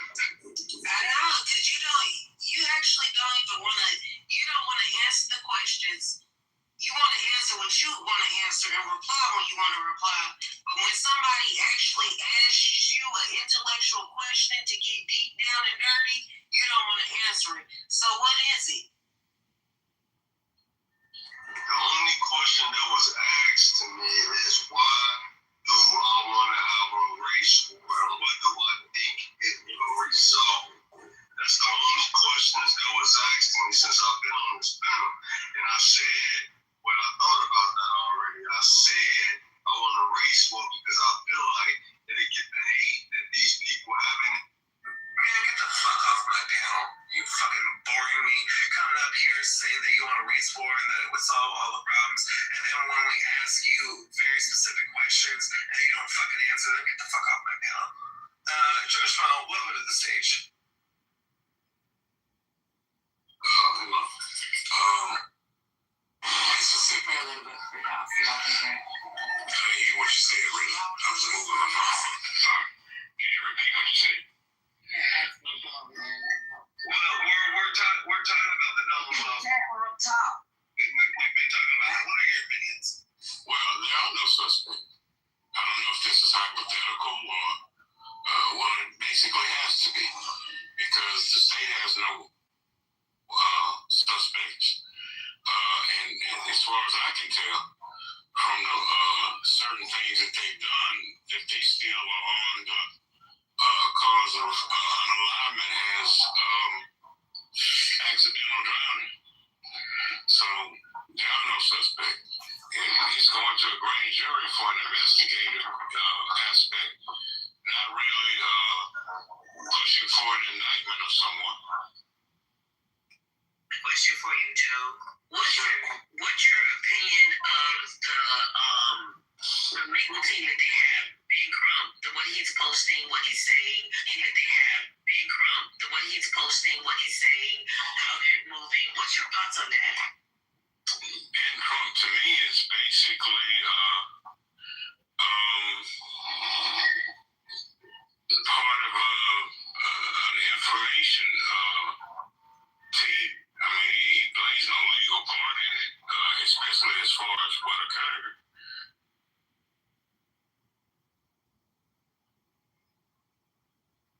Like when someone has a publicist, he's basically a publicist for this family. So let me ask you a question. Do you think he's trying to rage bait the community? Well, I think that Okay. Had to come out of the room because, but yeah, he is having a room. If y'all want to go over to BTN on TikTok, if y'all want to listen to it, you can get on stage, make comments. That shit is wild. Y'all will hear some shit. I've been doing that room for a couple days now. Let me tell you something. There's some white folks that are mad. And there are some mad black folks too. I done heard. Boy, like, y'all heard this dude talk about he want a race war. I have heard motherfuckers call us monkeys. Black folks is the reason why black folks go into prison. That shit is wild. Go ahead, Ed. I think Michael's gonna say something. Go ahead, brother. What? Black folks? no, you good. I was just gonna say that. That sounds about typical. That's unsurprising. I was gonna say that I don't have TikTok, so if you want to like stream it, I'm not gonna re-download TikTok or whatever. It's my whole thing. Just I'm being goofy because I know my data's everywhere else, but it's like I'm just sort of taking a stance on not downloading. So I'm gonna miss it. But if you want to stream it, you know what I'm saying, I'll definitely listen to it here. Hey, her man. What is the problem with black folks going to prison? Why do they go to prison? The same reason why your people go to prison. What's per capita, Patty? What is what? What is it? What's per capita? Go fucking read up online. Go do some research. You tell me. You asked me what per capita. Liberals like you seem to not know that. I'm not a liberal, you motherfucker. You are liberal, motherfucker. Nah, not at all. He's a Trump supporter. What's wrong with you, Herman? Do you think I'm a Trump supporter? I support Trump, so I'll deport your motherfucking ass. Everything is there for Hammer. I'll throw you on your magic carpet and send you back, motherfucker. Can you shut up? He's a Trump supporter. He's not a liberal. Can you shut up? You didn't... Oh, say it, motherfucker. Say it, motherfucker. Say it, so you would have the reason. Say it, pussy. So you would have the reason to, like, ban me or something. Come on, bitch, say it. He's a Trump grab your pussy and say it. It was on the tip of your tongue, pussy. Say it. I would say that into your face. You get smacked into you get bitch smacked into your face. Shut up. You get bitch smacked into your face. Shut up. You get bitch smacked into your face. Can that monkey shut up? Shut the fuck up, you motherfucking. Hey, go fuck your goat. Go fuck your goat. Go fuck your goat. Go fuck your goat. Go fuck your goat. You have also low impulse control, don't you? Hmm? But why are you here then? Since he's slow and I'm slow and everybody in the room is slow. I'm here because you got a problem with the guy who says that black people goes to prison and other things. Shut the fuck up, you fucking camel jockey motherfucker. It's not true. It's ridiculous for you to hear that. Hmm? No, black people go to prison just like white people do. Just like white people do. That's why I asked you about the per capita. Are they going to prison just like white people do? Really? Yeah, we all go to prison. White people are 70% of the overall population, and blacks are 13%, and yet. Yeah. And yet, black people commit disproportionately much more crimes. Tell us why your mother was a whore. Tell us why your mother was a whore, you yourself. Tell us. Tell us. At least my mother has her ethnic roots. Your doesn't. You're a fucking bastard. Yes, you're mixed race bastards there. No, I'm not mixed race. You're whores, yes. I'm not mixed race. Yes. I'm talking to you like an American. Look like I hit a nerve there, huh? Your mother's a whore, huh? You hit a nerve there. Your mother, is that all you can say? You don't know who your father is, huh? Is that all you can say? You don't know who your father was, huh? Is that all you can say? Is that what you say here? I'm reporting you though. You're reporting me? Yeah. Damn, Johnny, you don't even know who your daddy is. Mommy was a whore, huh? So he called my mother son of a whore. You son of a whore. Have a good night, you son of a whore. Don't kick him out yet. Damn, man. You know, report right now. Everybody in the neighborhood ran through you. Everybody in the fucking neighborhood ran through your mother, huh? Please, get out of here. Everybody in the terrorist camp fucked your mom, huh? So you mad? You suck, because you're going to treat people like that.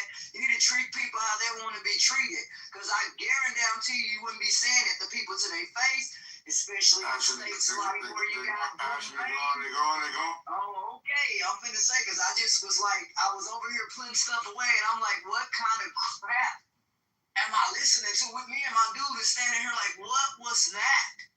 What was that? Like, my dude sitting there with his hands balled up, like, no, man, that's not cool to tell people that they're this and that and the other, like he's better than somebody else because of his ethnicity or whatever he was talking about. Man, that dude better drive what he got. His ass probably don't even have a damn pickup truck. Who knows what the hell he's driving over there? He don't sound like he an American, so he can't sit up here and talk about other people and sure wouldn't want people talking about his raggedy hand looking ass. That's crazy. To sit there and talk about somebody. They wouldn't want somebody to talk about how he lived. Ask him how he lived. I bet you he would shut up. Man, these people are dumbasses. I'm sick of it. People coming on this app degrading people because of the color of their skin. When you degrade somebody for something they can't do something about, I can't change my skin color. That's embarrassing. Yes, we can through bleach. Don't do that. Don't do that, Ashton. You're beautiful the way you No, are. I'm never gonna change my skin color. They got me messed up. I told the white dude, F you. If you don't want me to do business with you, I don't give a damn. 1-800, don't give a damn. Take your money to places, even in states where it's racist. Believe me, there are plenty of other people that would like your $2,000. 100, I don't give a damn. I don't care what people think. I told the dude, talk to me crazy in real life. I'm not trying to hear that stuff. I told the dude in the grocery store one time, you're not gonna talk to me crazy. Why everybody be trying you every day? You gotta for real, yo. It's like I'm saying in the past. It's like you walk through Vietnam every day, yo. Well, no, every day I be saying Ashton's such a sweet girl. But somebody mess with me, I'm getting the feeling, Ashton, you outside being a bully. Ashton, a Broad Street bully, yo. Ashton beating boys up.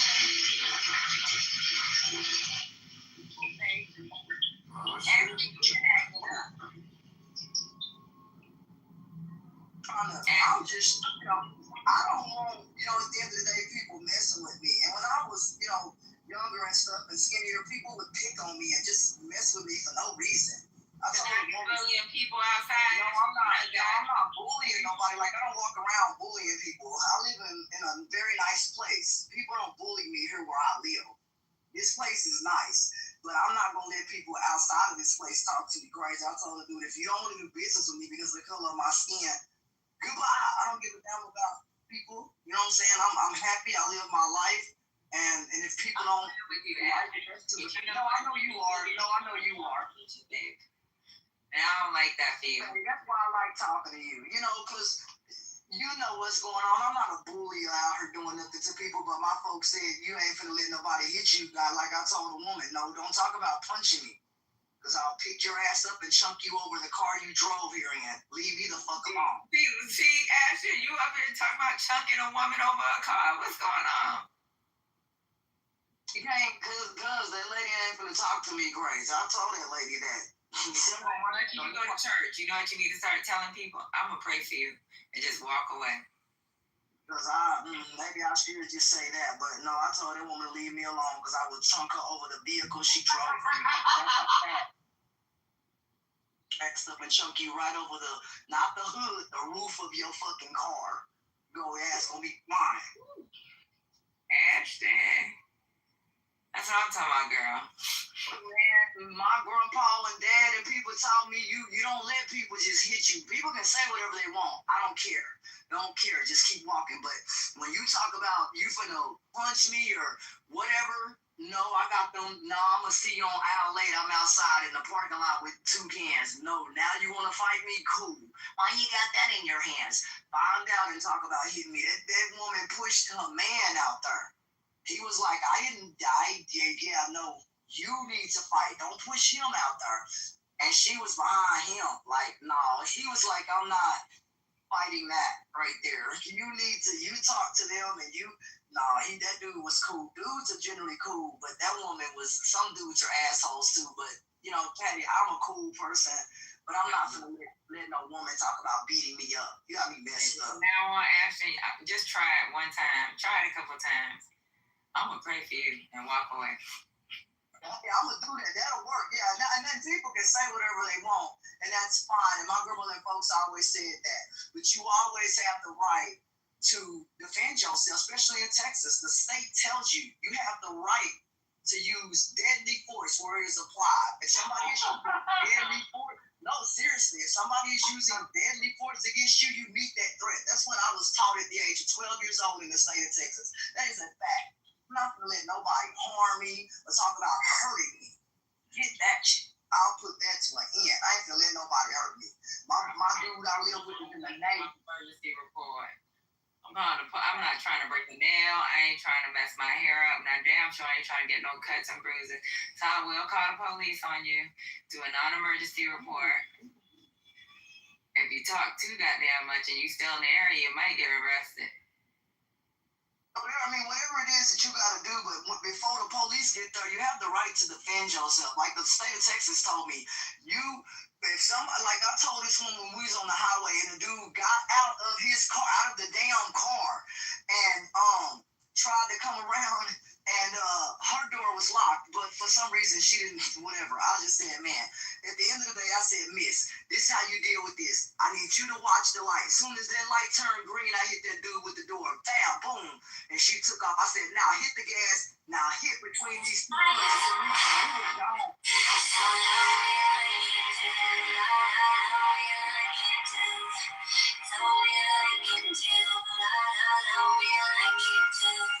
Touch me like you do. Touch me like you do. What are you waiting for? Hanging out on the edge of paradise. Every inch of your skin is the only thread I've got to find. Or you can set my heart on fire. Yes, I'll let you set the pace.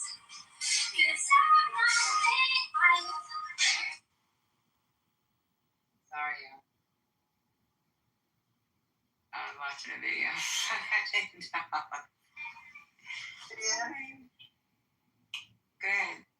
Sorry, babe. Didn't know I was off of mute. I just came back to the clubhouse. Sorry.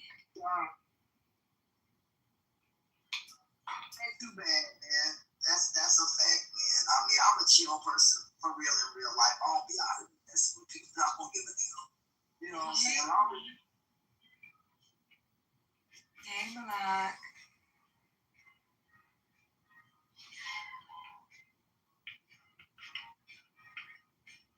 TikTok was crazy, Patty. That's a whole different thing than Clubhouse. Yeah, no, I've listened to stuff on that, and it's like there is no restrictions. People say anything on TikTok. Maybe it's just a different platform or something. Because there are certain things you can't even say on this platform or type, because it'll give me like a bar if you type certain things or whatever. But yeah, on TikTok, it's like wide open, and that's crazy. Yeah, but he has been having some really good rooms, y'all. I know some of y'all don't like JB, but yeah. He has some really good rooms over there on TikTok. He's moved from Chatter to TikTok. And I've been supporting him recently, so. How is Chatter doing? How's that doing? I know people was talking about it and getting on it, but how is that doing? I go every now and then. I don't go as much anymore. But it's grown right by now, because I know when they were releasing it, they wanted people to get on it and stuff and that kind of stuff. Has it grown since its release? That's what I was meaning. Has the audience grown? I don't think so. So the problem with these audio apps, if you didn't come out during COVID and build a following, it's kind of hard. And even with Clubhouse, they've lost a lot of people as well. But I will say this. Yeah, I be going on TikTok. I even be on live because sometimes when he has to go away from his seat, I have to turn my camera on. I've turned my camera on, wear the t-shirt and my hair nappy up in a big ass messy bun. And my glasses. I was like, I don't care. Miki's on there as well. She's also a host on there. Sometimes me and her be like bugging out on TikTok, but you gotta be careful with the words you say. Flag you, what will it do? You will get a bar if you say the right. Because I'm on Clubhouse, they won't even let you write. Like, you can't say rape, you gotta say grape. You can't say murder, you gotta say unalived. My God. Oh. Wow. Yeah. All people monkeys though and all that other stuff though. So that's why people call you a monkey. Nothing really happens unless somebody reports them for harassment, which he has a big banner. This is not a safe space. When you go over there, right now, the guy that's hosting the room is a cool guy. He's a good friend, and he's trying to help get. He's working with Telerico, so he was going to try to see if he can get Telerico on that. So we're just trying to figure out if he can or not. So yeah. Wow, now that would be an interesting conversation to haggle with and have. I wouldn't have a problem with that. You know, I would like to hear that stuff, but people being called monkeys and whatever, that I don't want to hear that kind of stuff because that's inappropriate. You know, who wants to be on Clubhouse? You know how much inappropriate you done heard on here. I know, but I know that too. You know, and I said stuff about that too. Shit, I thought someone don't call me no monkey. They threw things in my face. Hey, devil, what's going on? And why you call yourself devil?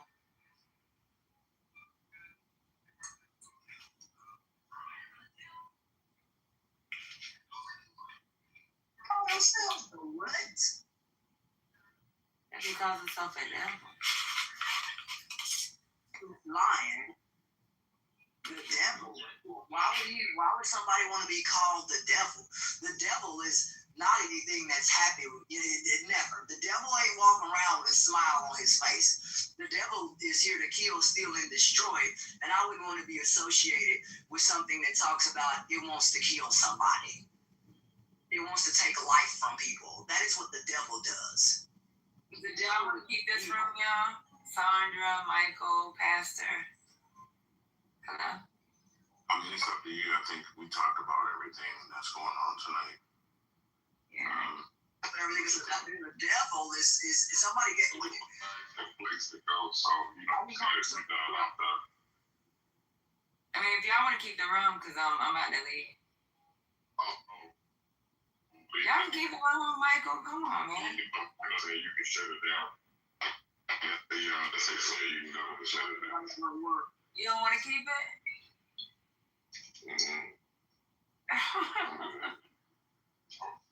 Yeah, we kind of exhausted all the topics, so I mean. All right, y'all. Thanks for coming to the cigarette. Yeah, Lisa should be opening tomorrow. If you don't, we'll open again. Oh, God. And you know, I'm not really a late person, even though I be in Lisa's room late. Most of the time, I'm asleep half the time. Or if I'm outside with my sister girls. But even if you see my PPR in there, sometimes I fell asleep. So I can't stay up too late, y'all. I be having a hard time. I'm having a hard time now. And they found it. They seen me on Clubhouse, and they were like, come over here. And help. Because I think JB had to take care of something. So he was asking if I could come over and help. Then I'm going to go over there just to listen if I can use it as white noise to sleep. But if y'all want to go over there and listen, click the top, TikTok. I got it at the top, Jonathan Being Live. It is DTN. They're talking about Nolan Wells. You're going to hear some really disrespectful shit. They're going to be calling you monkeys. Then you're going to hear black folks calling them cracker. They are out of control. But it's pretty good. And if Miki comes on, Miki likes to, because she's a late night owl, she likes to be in there late at night. Most of the time this late, it's Miki and Diane. And Diane's a pretty good mind. Malak, do you want to keep the room? Because I know you like to, you're pretty, unless Malak came up here to sleep. Malak! She's asleep. All right, y'all. Everybody's sleeping.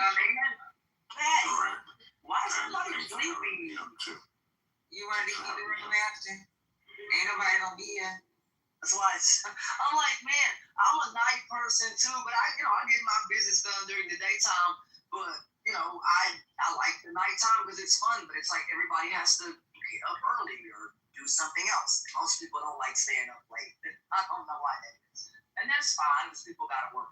But tomorrow is Monday. I hope all you folks have a wonderful day.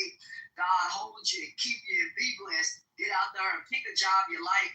Get out here and have fun. Remember, if you like your job, your life is good. Thank you. Amen. Right, thanks, man. Thanks for having me up. See y'all tomorrow, Pastor. See you, Sandra. Correct. All right. Bye, y'all. Don't forget 420 Lounge tomorrow around 7 o'clock. Bye.